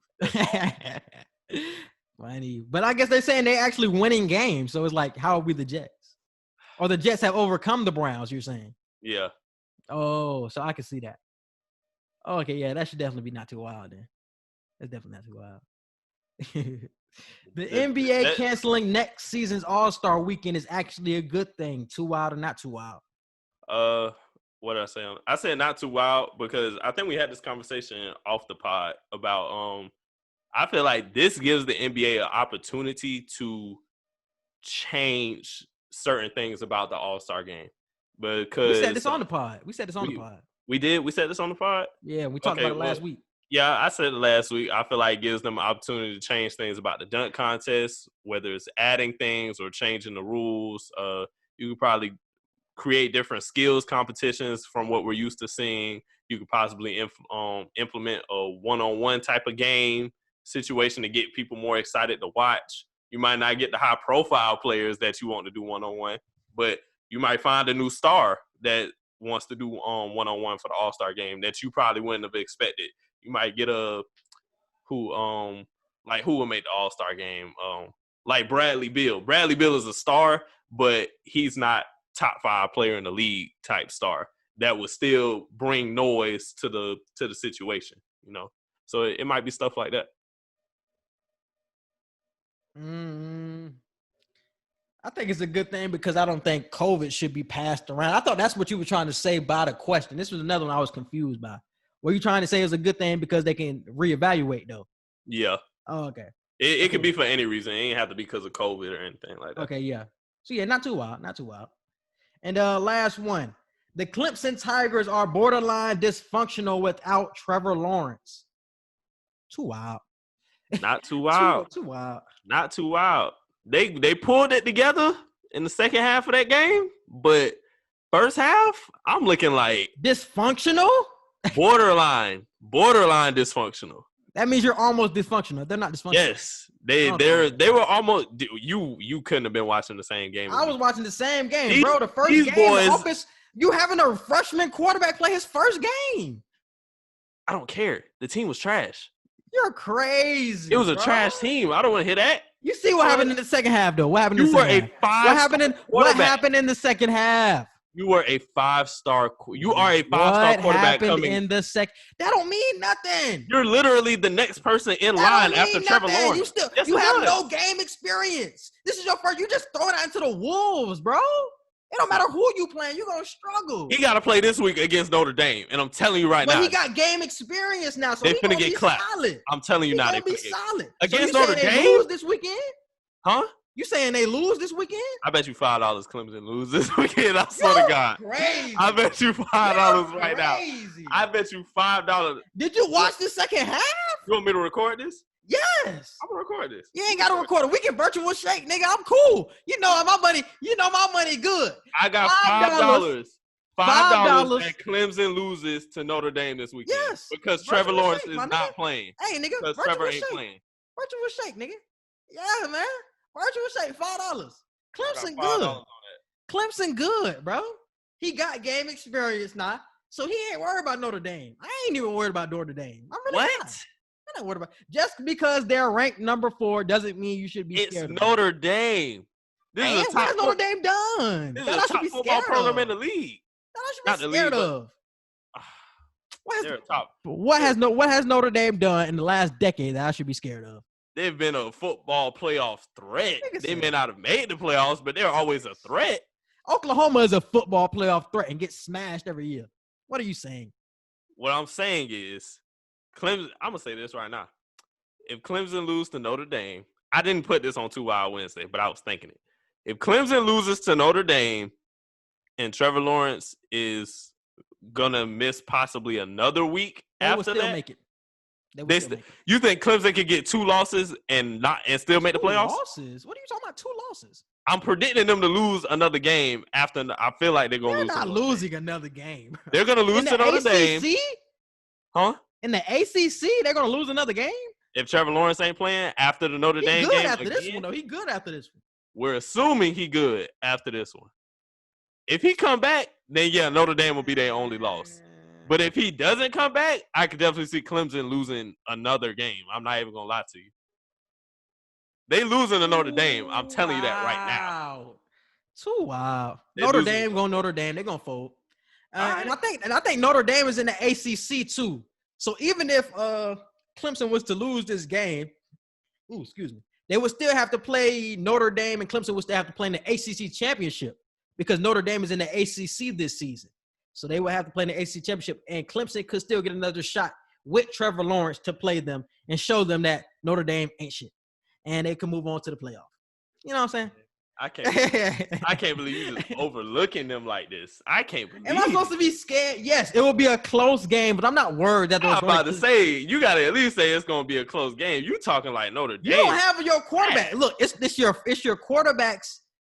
Because were they at home last game? I feel like Clemson was at home. I think so, yeah. Clemson was at home. So this will be the freshman quarterback's first road games. Yes, he would have jitters. So it will happen the same thing that happened this past game.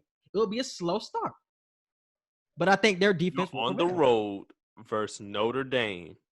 What has Notre Dame done? You looked borderline dysfunctional all because your quarterback was borderline dysfunctional. The defense looked like they didn't know how to play football in the whole first half just because Trevor Lawrence wasn't playing. But there are 2 halves in football. There are, but I'm just saying we're not going to ignore that. We can't ignore that.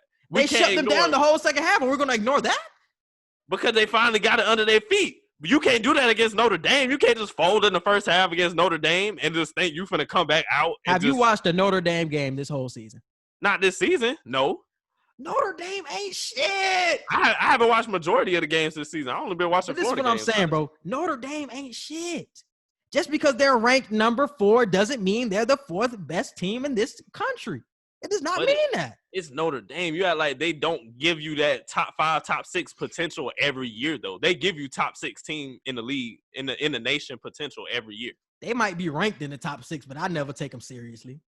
Wow, that's crazy. I never took him serious. Ever since Manti Te'o them left, I ain't took Notre Dame serious since Manti Te'o left. And even that season was a joke. So I don't even know. I can't Notre Dame.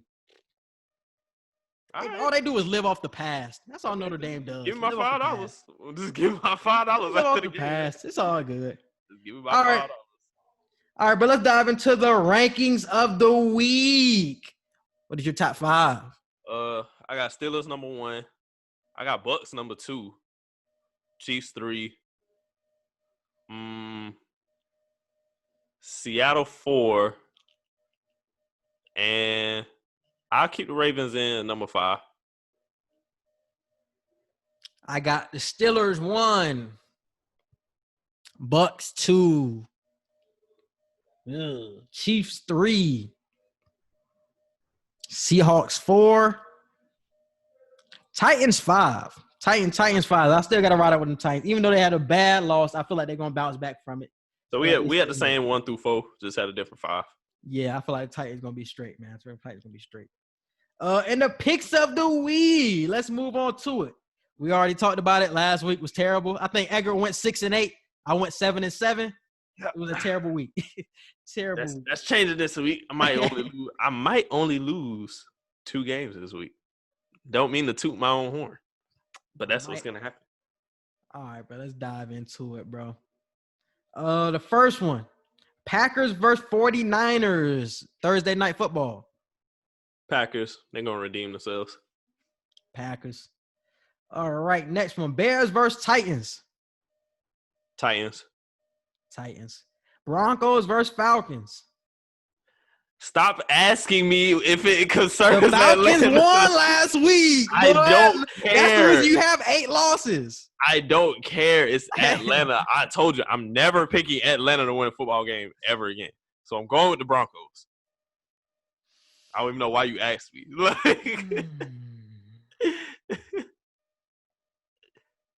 They do this to me every time because they're playing trash. They're playing trash comp or mid comp where they should beat the team, but this is the game they lose. I'll pass. I'll move back onto it because that's a tough one. What you mean pass? What you mean pass? That's a tough one, bro. The Falcons. I'm trying to get serious about these picks. Fuck it. Let me pick. Falcons. God damn, I'm rocking with the Falcons, man. Jesus. Giants versus Washington. Washington. Giants ain't winning 2 in a row. I mean, damn, they just lost. I'm tripping. Yeah. Ooh, this is gonna be a good one. I'm going to Washington. This is trash record-wise, but it's gonna be a good game. The Giants offensively has been actually playing well offensively too. Hey, it's their defense for me. The Giants, the secondary, they corners. Jabril Peppers was going crazy. I ain't gonna lie, he had damn near all our receivers on lock. That man was all over the field. All over. Excuse me. I got the Giants, man. Let me rock out with the Giants. I like what I've been seeing. And how do you feel about everybody having the criticism for Daniel Jones, bro? Do you think this is his last year in New York if they have a top 10 pick or something like that? I don't think it should be. I like Daniel Jones. He's just in that point in his career right now where he's trying to figure out what his niche is. Like, he's trying to figure out what his it factor is. And when Bruce Arians after the game said he's a great young quarterback, he just tries to do too much. Exactly. I feel like what he meant by that was, like, I feel like he meant exactly what I just said. He's trying to figure out what his game is. And he's doing everything right now. He's trying to do too much. Like, he's trying to figure out what his game is. So I feel like once he figures out what his game is, he'll be a good quarterback. I don't feel like they should try to move on from him yet. He's solid though, bro. But a couple of his picks was just bad, and they kept saying on the commentary, it's just like some plays you should just take a sack because a sack is better than actually getting a turnover. And both of his picks just should have been sacks, but he throws it into double coverage where it's just picks, and it's like bad for your team. And it was in the bad positions too. When I said that about Jameis Winston, I was crazy, but okay. Jameis has had eye surgery, and Jameis did not have the same type of turnovers. Jameis couldn't see. When Jameis Winston chose to throw picks over just taking sacks, I pointed it out, and everybody said I was crazy. But Daniel Jones is doing it. Oh, now we got to criticize it. But what did you just say? You said Daniel Jones should stay. Okay, then Jameis should have stayed is what you're saying. All right, moving on. Playing better in his first 2 years than Uh-huh. was in his first 2 years. Whoa, I wouldn't say that shit, nah. Talent-wise, not statistics. If you look up statistics, it's going to be in his favor. I still wouldn't agree there, but all right. You be trying, James, man. That shit really getting out of hand. Well, where is he right now? On the bench. Thank you. About to be the starter in a couple of weeks. Lions versus Vikings. I gotta go with the Lions. I feel like if I pick the Vikings, they're gonna lose. I gotta go with the Lions. A lot of toss-ups this week. This definitely a toss-up, but I'm going with the Yeah, Lions. this definitely a toss-up this week. Why is it so tough? I'm gonna go with the Lions. Tough ones. Panthers versus Chiefs. Chiefs. Ravens versus Colts. Ooh. Lamar ain't losing twice in a row. I'll go with the Ravens. Seahawks versus Bills. Seahawks. Damn. Ooh, that's a good one. That's gonna be a good ass game. It's gonna be a blowout. I'm predicting it. Nah, that's gonna be a good game. Ooh, Seahawks to the Bills. I'm gonna go with the Seahawks, but that's gonna be a good ass game. Texans versus Jags. Oh my God, that's a trash ass game. I'm going Texans. That's a trash ass game. It's gonna be the Texans though. Oh, please tell me that game not on TV. No, it probably ain't. Thank God. Raiders versus Chargers. Division game. I like the Chargers. Give me the Raiders. Dolphins versus Cardinals. Cardinals. Yeah, I'm rocking with the Cards. Looks like, whoa, this might be game of the week. Steelers versus Cowboys. You said it might be game of the week? It's at 425 CBS. I think it is game of the week. I thought you ment like from your perspective. I was gonna say, what?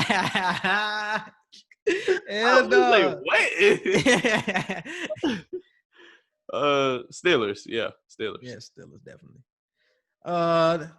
Sunday night football, Saints versus Bucks. Bucks.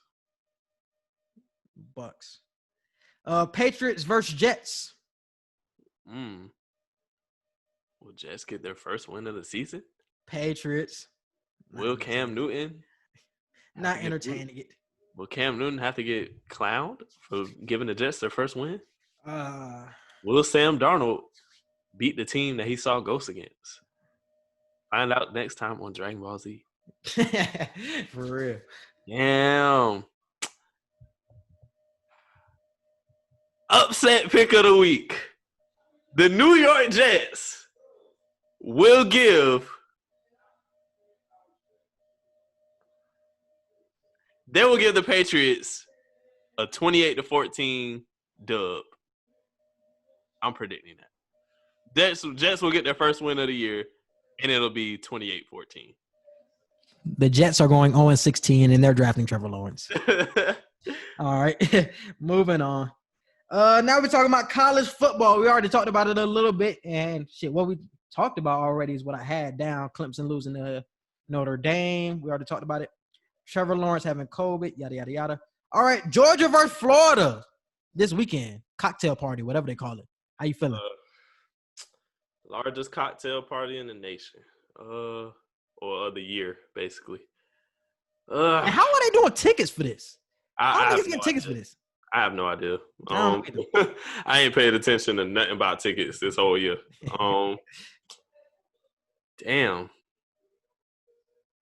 How do I feel? We should win because this is 5 versus 8, by the way. Georgia's ranked 5th, and Florida's ranked 8th right now.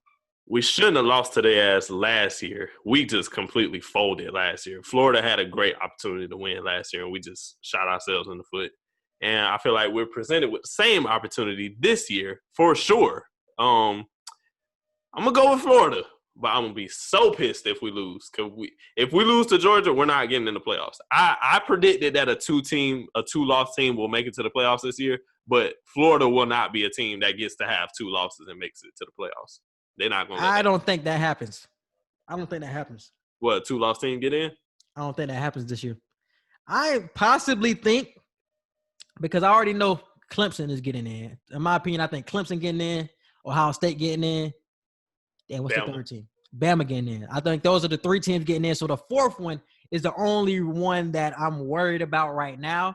And that one is really tossed up.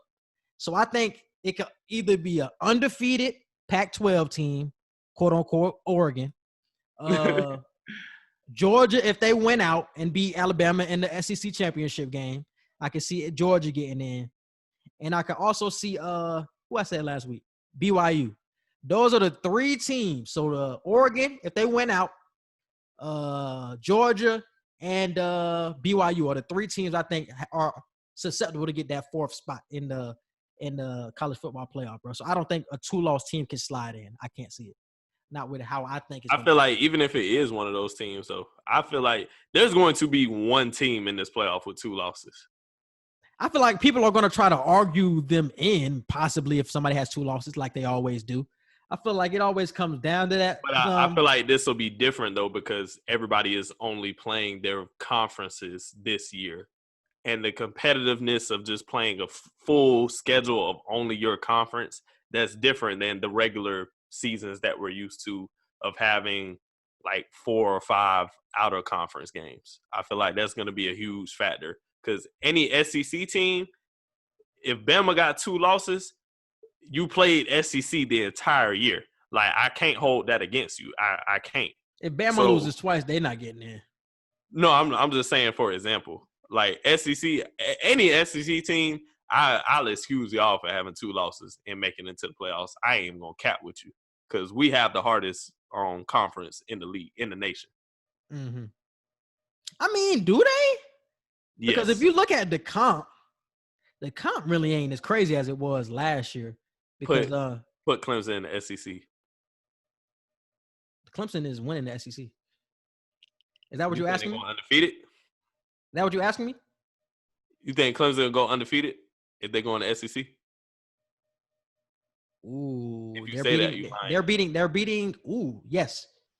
I think they would beat the Alabama of this year. They would beat Alabama of this year. Let me give you the best Clemson team I can think of over the past 2 years ago. That the Clemson team from 2 years ago with Trevor Lawrence like making his debut. And they beat Alabama, yeah. You think if they was in the SEC that year, they would have went undefeated still? The SEC, you had LSU snapping, Florida was snapping, Bama, Ole Miss always give a fight. They give a fight to anybody, even if they lose. Who else is always comp in the SEC? Texas A&M always comp. That's 5 teams in the SEC that you got to play at least 3 of them. And you got Trevor Lawrence on your team. I don't care. I think. Yeah. And the way he beat Alabama in that championship game gave me even more confidence with what you just said. So yeah, I would think they will win that division too. I don't know. I don't see them going undefeated. Would they have the best record in the SEC? Still, probably, yeah. But undefeated every year? No, I don't see no shit like that. No. Every year, no. But beating the SEC of this year is different than beating the SEC of those years. But I mean, this year, yeah, because it's a lot of people out with COVID. LSU, damn near half of their roster went to the league. Like, it's Georgia low-key in a rebuilding process right now. It's not the same. So this season, yeah, I say I wouldn't be surprised. But we talk about Trevor Lawrence a lot. But even those teams from Clemson a couple of years ago, those teams were still stacked. Like, wide receivers were stacked. Offensive linemen, like, defensive players were stacked. So even still, take Trevor Lawrence out of it, I think they still winning the shit. If you put Deshaun in that position, if you put damn Taj Boyd in that bitch from Clemson, I think they still running the table because the talent around him is at a damn surplus, bro. It's really too much talent. And that's why when they almost lost this weekend, I was feeling like I was going to hear hella excuses from a lot of people like, oh, nah, Clemson didn't have their starting quarterback, so they shouldn't drop that far. It's like, nah, them niggas still got hella 5 stars around that young boy. They should still win against Boston College. I don't want to hear no excuses. So that's why I didn't want to hear that if they would have lost last week. But they have too much talent around their quarterback position to ever complain or anything like that, bro. Way too much talent. How do I feel about it? Did I already say it? Georgia versus Florida. How do I feel? I do not trust Florida, bro. That's something about Florida. I could not jump on the bandwagon, bro. Like, I can't bet on this game. I'm a Florida fan, but I can't feel confident in it. Yeah, I totally understand. And I totally understand. And it's for terrible reasons. Like, I totally understand. It's hard. It is, bro. Like, when is the last time we beat Georgia? Like, I feel like we ain't beat Georgia in a minute. We ain't beat them in the last 3-4 years. So anything over 4 years ago, probably. Yeah, we ain't beat them boys in a minute. Oh, man. I'm going to rock out with – are them boys suspended? Who was in that brawl last week? That I do not know. I ain't really been hearing nothing on that, so I guess not. I ain't seen no Twitter updates or nothing like that. It's tough, bro. I'm going to rock out with Florida since I'm a fan. But I will say this, though. Kadarius Toney has to be the catalyst for this offense, bro. He is the one that gets this offense going. He is the Percy Harvin of this team. If he's not going, the team, it doesn't function. Yeah, you got Pitts, but Pitts be getting double team feel like every play. So, Toney has to be the X factor of this game. He has to run the table. Just like he did against Mizzou, he got to do some same type of shit this week, too. So, I'm going to go with Florida. I totally agree. He is the most dynamic player we've seen since Percy. Yeah. So, we got to see bro shake the room or something, bro. He has to have a big game. Trask, I'm not worried. It's funny because I'm not worried about Trask. I'm not really worried about the offense. It's the other side of the ball. It's the defense. I'm worried about that defense. Yeah, it's not even the offense. But with Georgia, I ain't really worried about their offense right now, honestly. Mm-hmm. Yeah. So, it's like, hey, our defense is where we lack, but their offense is where they lack right now. So, it's going to be a battle of who can expose who weakness more. Come on, bro. We ain't beat them boys in 4 years. We got to tighten up. I'm just saying at least 4 years. It's been a minute, though. I'm about to say it might be more. It low-key might be more, not going to lie to you. That's what I'm saying. It's been a minute, bro. All right, bro, let's move on. I think there was some other good games going on. Let me run through some other ones. Hold on. There was some other good college games, too. This is going to be a good week for college football, so y'all definitely going to be sitting at home this whole week. BYU actually gets a test this week. BYU is ranked number 9 right now, and they will play against number 21 Boise State, who is undefeated right now. So that's going to be probably their best competition of the whole season. So we get to see if BYU is a real competition. So 9 versus 21. Who you got? BYU. We can run through some ranked matchups. We got Michigan at 23 versus Indiana 13. Who you got? Indiana. Yeah, Indiana. Bad loss from Michigan last week. Terrible loss. Oh, my goodness. I keep telling people, yeah, Ohio State and Michigan, that's not a rivalry anymore. It's not. I don't want to hear that ever again. Do you think what's name going to get fired, though? Harbaugh? Yeah. Ugh. He can't win the big game. Ooh, that's a good question. I honestly don't know. I mean, that's a situation where if they did, I wouldn't be surprised. But also if they kept him, I wouldn't be surprised. Like, I wouldn't be surprised either way. Because it's like, where do you go from Harbaugh? Like, you really can't go up from Jim Harbaugh. Like, you can't really go up from him, but at the same time, he has warranted a firing over the last 3-4 years now. So I can't be mad either way, honestly. Yeah, I agree with what you're saying, bro. Really ain't been a rivalry in forever. Because I don't think in his tenure, he hasn't beat Ohio State yet. Yeah, and bro. So. It's been a completely one-sided game, damn near every time. So yeah, bro. And so, and like, it's the best rivalry in sports. Like one of the best rivalries in college football. I'm like, no, it's not. At least for our generation, it damn sure ain't been. Now before us, probably, but in my 23 years, nah. Yeah, when Charles Woodson was there in 1998, that's when they were good. That's when they were good. But that was a long time ago. But yeah, I was listening to Joe Klatt. He be coming on the herd sometimes talking college football.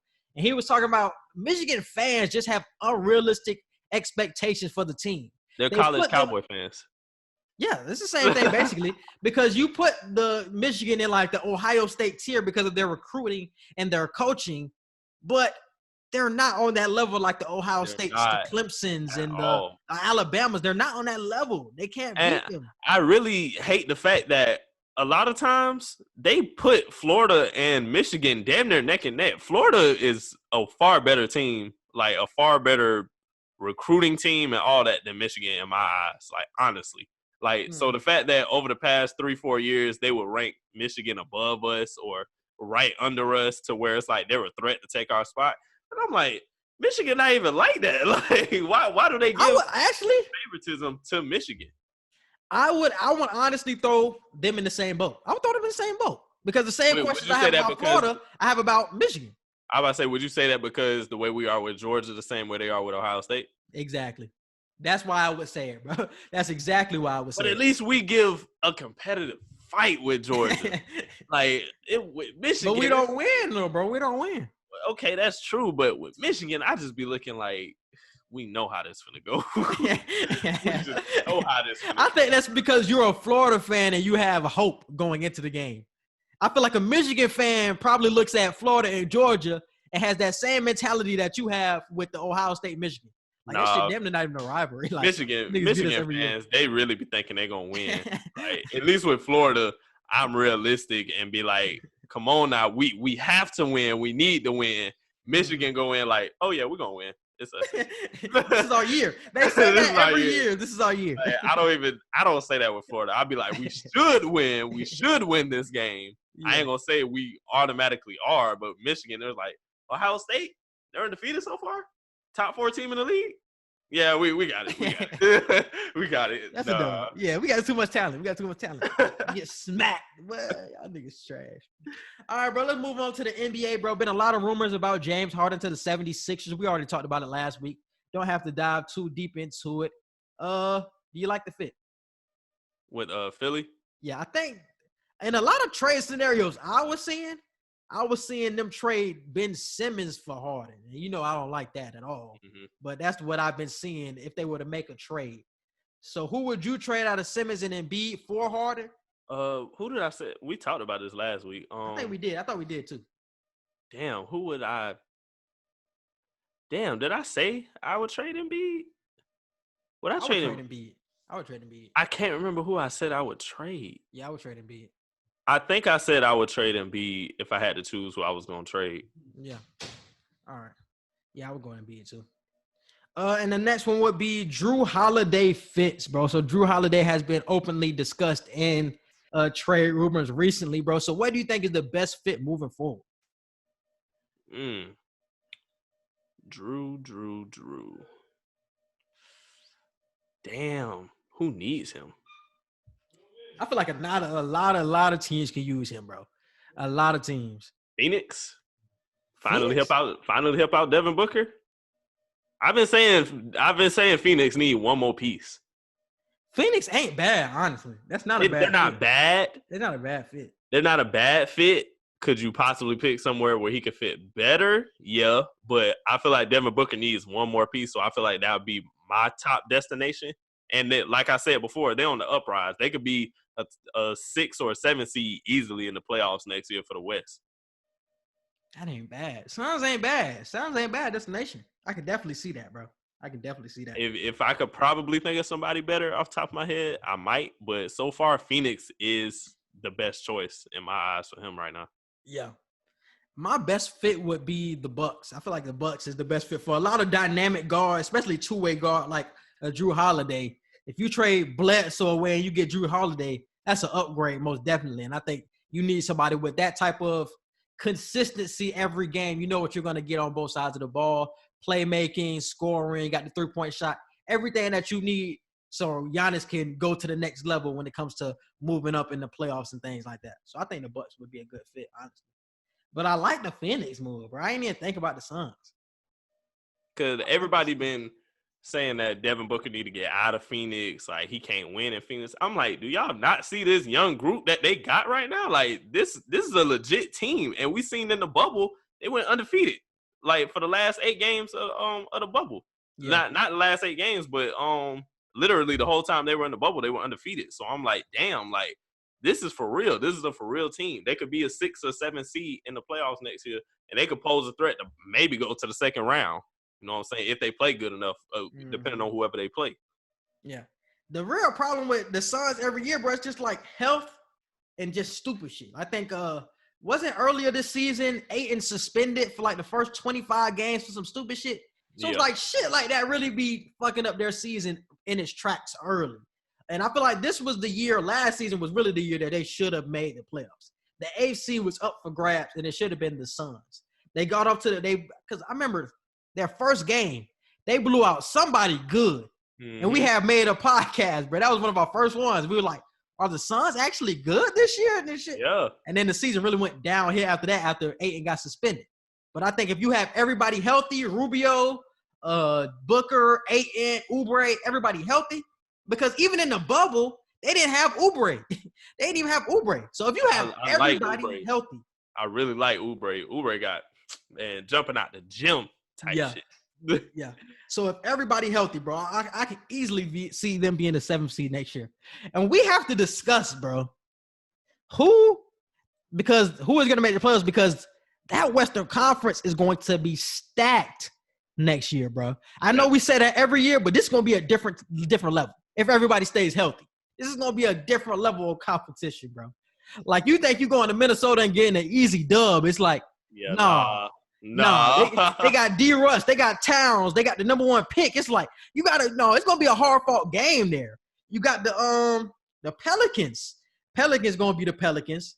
You got the Suns going to be feisty. You got the Grizzlies going to be feisty. You already got the top teams like the Blazers. The Spurs always going to be around. You got the Warriors back in contention. Both LAs. You got Denver. Denver going to be around, bro. You got the Jazz still going to be around. You got and we missing some teams, but it's like, bro, that's what I just named, 12 to 13 teams that are not going to be easy dubs. Only reason we're not naming Houston is Houston. We don't know if James Harden going to stay. If he stays, then we'll name Houston. But if he doesn't stay, you might be able to just throw Houston out of that. But still, that's like 12 to 13 teams. 12 to 13 teams, bro, in the Western Conference, bro, that are not going to be easy dubs. The only easy dubs are going to be what? The who in the West? Blanking on somebody? Western Western Conference. Oh, you got Dallas you got to worry about with Luka. Oh my goodness, bro.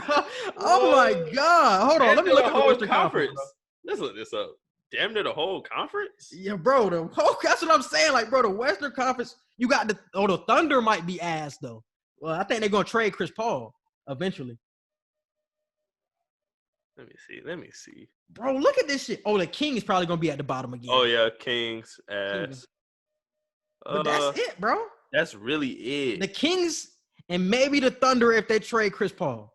If they trade Chris Paul, I can see them down there. Everybody else is a competition. It depends who they trade him for, though. It depends who they trade him for. Obviously, they're gonna trade him for picks. Oh, okay, yeah. If it's just for picks, then yeah. But if they trade him for another player, depending on who they trade for, they might be trash. But the Kings, the only trash team on him. Only one, and only one, bro. And then what? The Kings was 12th. They was above the Timberwolves and the Pelicans. If James Harden is traded from the Rockets will be trash. I'm just going to say that now. But look at this, bro. You got the Lakers, the Clippers, the Nuggets, the Rockets, the Jazz, the Mavericks, the Blazers, the Grizzlies, the Suns, the Spurs, the Pelicans, the T-Wolves. And you got the Warriors, everybody healthy. That is 14 teams in the West that are not going to be easy dubs. It's going to be a slug match every I ain't gonna lie to you. If Bron somehow, some way makes it to the finals again next season, everybody healthy, and he make it, GOAT debate is over. It's over at that point. This shit going to be crazy, over. Bro. Yeah, this Western Conference is crazy. This year, everybody wanted to criticize. I ain't gonna hold this season against them. Because everybody had to face the same type of shit. Everybody was going against COVID, and we all had to deal with what we had. And the Clippers folded, so they ain't LeBron's fault. The Clippers folded, but I ain't holding this year against them. But next year, for damn sure, when everything kind of low key back to normal and everybody healthy and everybody back, if LeBron does this again and is a top 3 team in the West, and makes it to the NBA Finals, I don't want to hear shit. I don't want to hear shit about this man. Like, I don't want to hear nothing. I don't want to hear no type of excuse or nothing. I don't want to hear it. Yeah. And it depends on how they do it. We don't know how they're going to play the season either, if they're going to do it in bubbles and shit like that. So is everybody going to play everybody in the Western Conference? That's something that we're going to have to see as well. But if everybody playing everybody, this is probably the hardest Western Conference I've ever seen. I mean, even if everybody don't play everybody, everybody's healthy, and it's back to you're going to play at least most of everybody. You may not play everybody, but you're going to play majority of the people in your conference down there. Jesus, bro. That shit, 14 deep. My goodness. All right, bro. Let's move on to social media wants to know. Only got one question for this one. Where does LaDainian Tomlinson rank among the greatest running backs of all time? Where does he rank? I had to think about that for a while. He in the 6 through 10 range for me because I voted on the poll. You can definitely make an argument he top 5. Like, but based off of the poll that I was given, off the top of my head, I hit 6 through 10. But I probably would put him in my top 5. I ain't gonna lie to you. I'll probably put him in my top 5. I wouldn't be mad if you put him 6 through 10 though, because it's understandable. Because when I was like, damn, is he top 5? I was like, just naming backs off the top of my head. I was like AP, Bo, Barry, Emmett, and what's called it? Who was 5? AP, Bo, Barry, Emmett. It was one more. Gary, not Gary. Sweetness. Walter Payton. Was it Walter? That's what it was. Walter Payton. Yeah. It was. I said Gary Payton. Damn. Yeah, I was like, it's not Walter Payton. It was another person too that I was thinking of. I was like, damn, who else am I thinking of? I got Jim Brown in there too. It wasn't Jim Brown. I was thinking of somebody else. It don't matter though. But I definitely did name 5 off the top of my head. I was like, he can crack that top 5, but if you don't have him crack it, I wouldn't be mad. This is my top 5, bro. And I do have him in my top 5. Top 4, actually. Barry Sanders, number 1. Number 2, AP. Number 3, Walter Payton.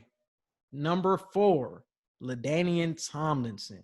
And number 5, I got Jim Brown, bro. That's my top 5. I'm sticking to it. He is a top 4 running back, in my opinion. This is somebody who born in 98. I don't know about all them old niggas. I really don't fuck with Emmitt Smith, but that's what I'm rocking with, bro. This is my 5. That's my 5. I love everybody in my 5. I had to put AP in my top 2, though. Still one of the greatest I've ever seen. You got to put AP in top 5, period. AP has to be in top 5. Yeah. Got to, bro. Got to. And Barry Sanders. You said Barry Sanders won? I know. I wasn't ranking them, but I did have him in my top 5. Yeah. Bro. I want to talk about Antonio Gates real quick, though. I was watching Antonio Gates play basketball because, you know, he was a basketball player at Kent State. Yeah. He didn't even play football until he got to the NFL. Right. He was a basketball player at Kent State in Ohio, bro. And he carried that team to an Elite 8 in 2002. Kent State from the MAC conference. Yeah. Like, bro, Antonio Gates, bro. It's funny because I was just watching the game randomly, bro, because I did not know that, bro. I knew he played. I knew he played, but I didn't know about all that, though. Bro, I did not know he took a team to an Elite 8, bro. That shit blew my mind. It really did. And like I said, he didn't even play football. He was league ready, though. He was averaging like 20 and 8 at Kent State, bro. Going up against real comp. I'm like, man. Antonio Gates, top 3 tight end probably all time, but he was top 3. Top 3 probably. Yeah. Top 3. You talking? I have Gronk, Tony Gonzalez, and then Antonio Gates. Ooh, that's not bad, but I feel like I gotta think for a minute and see if we forgetting anybody. Nah. You probably could put Shannon Sharpe in there, but I'm oh, yeah, hell yeah. Shannon Sharpe. I'm about to say, we forgetting somebody. We forgetting Unc. I got to have Unc in my top 3. I got to. I bang with Gates way more, man. I bang with Gates, especially after what I found out with this basketball. Oh, he solidified top 3. He solidified top 3. Now, after what I found out with this basketball shit. Top 5? Yeah, that's you could put Antonio Gates top 5. But I don't know. With tight ends, you got to do a lot of research. I ain't going to lie to you because tight ends don't do stats. He got the stats to compare to anybody. He got the stats, but it's like you got stats plus actual talent plus I don't know. It's the same way we do it every other position. But the thing about Antonio Gates, he didn't really have playoff success. Yeah. So niggas will hold that against him. But, I mean, what's the name didn't either, though. Tony Gonzalez didn't have a lot of playoff success, but he's still, like, the best tight end of all time. He had a lot of records, though. So. Yeah, he has a lot of records, though. You know what I'm saying? Yeah. And I think Antonio Gates still holds the record for touchdowns, career touchdowns. So I think he still holds that record as well. So, but, yeah, he my top 3. But I did not know that about Antonio Gates, bro. He averaged 20 and 8. And I watched the full game, and this man was hitting threes, posting niggas up at 6'5". That man was crazy, bro. That man was crazy. But, yeah, I think that's it for the pod. I think that's all I got. We already talked about entertainment. What you got for Pass the Ox? Ooh, Pass the Ox. What do I got? What I've been listening to? I've been on my Drake flow lately. Been preparing for Certified Lover Boy. What song? Too Much. Yep, Too Much by Drake from Nothing Was the Same. I'll put that on the aux for the day. Should have been fucking that pound cake, my boy. Should have been fucking that pound cake. I don't know. Something about Too Much. I needed the message. Facts. And I got Drillerama by Armani Cesar featuring Benny the Butcher. Go listen to that song. First of all, do not listen to the song on YouTube. The shit sounds completely different on YouTube than it does on Apple Music. I swear to God. Like, they added something to the YouTube version that's not on the Apple Music version. Listen to the Apple Music and Spotify version. That's the one that sounds the best. I don't know what they did on YouTube. But listen to Apple Music. The shit is fire, bro. Definitely. Armani Cesar and Benny the Butcher, Drillerama. That shit slaps. But I think that is it for the podcast, bro. Do you have anything else? Nope. Be on the lookout. We will have our winners coming on eventually, hopefully over the next week or so. Denisha Thornton, Larry Williams, and Joe Sadler. Yep. Those are the 3 winners that we have from our anniversary contest that we did.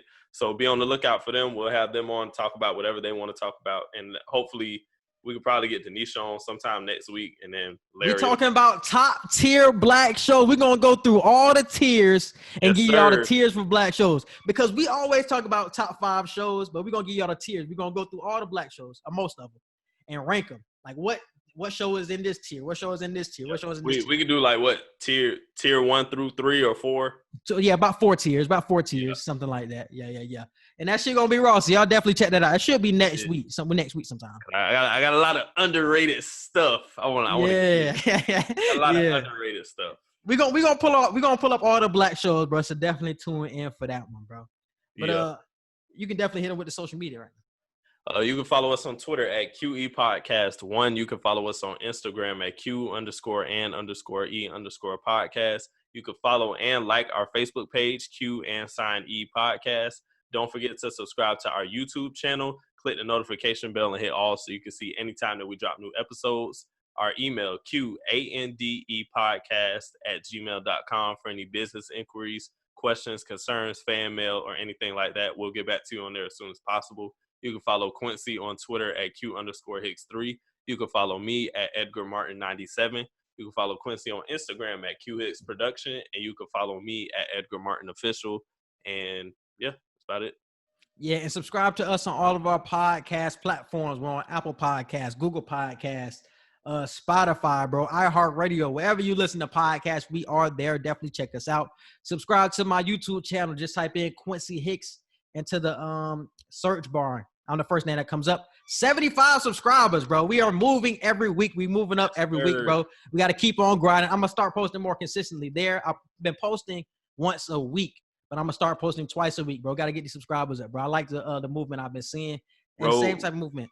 road to 100 for you and road to 200 for the road to 200, bro. Because I think we're at 118 on the podcast channel.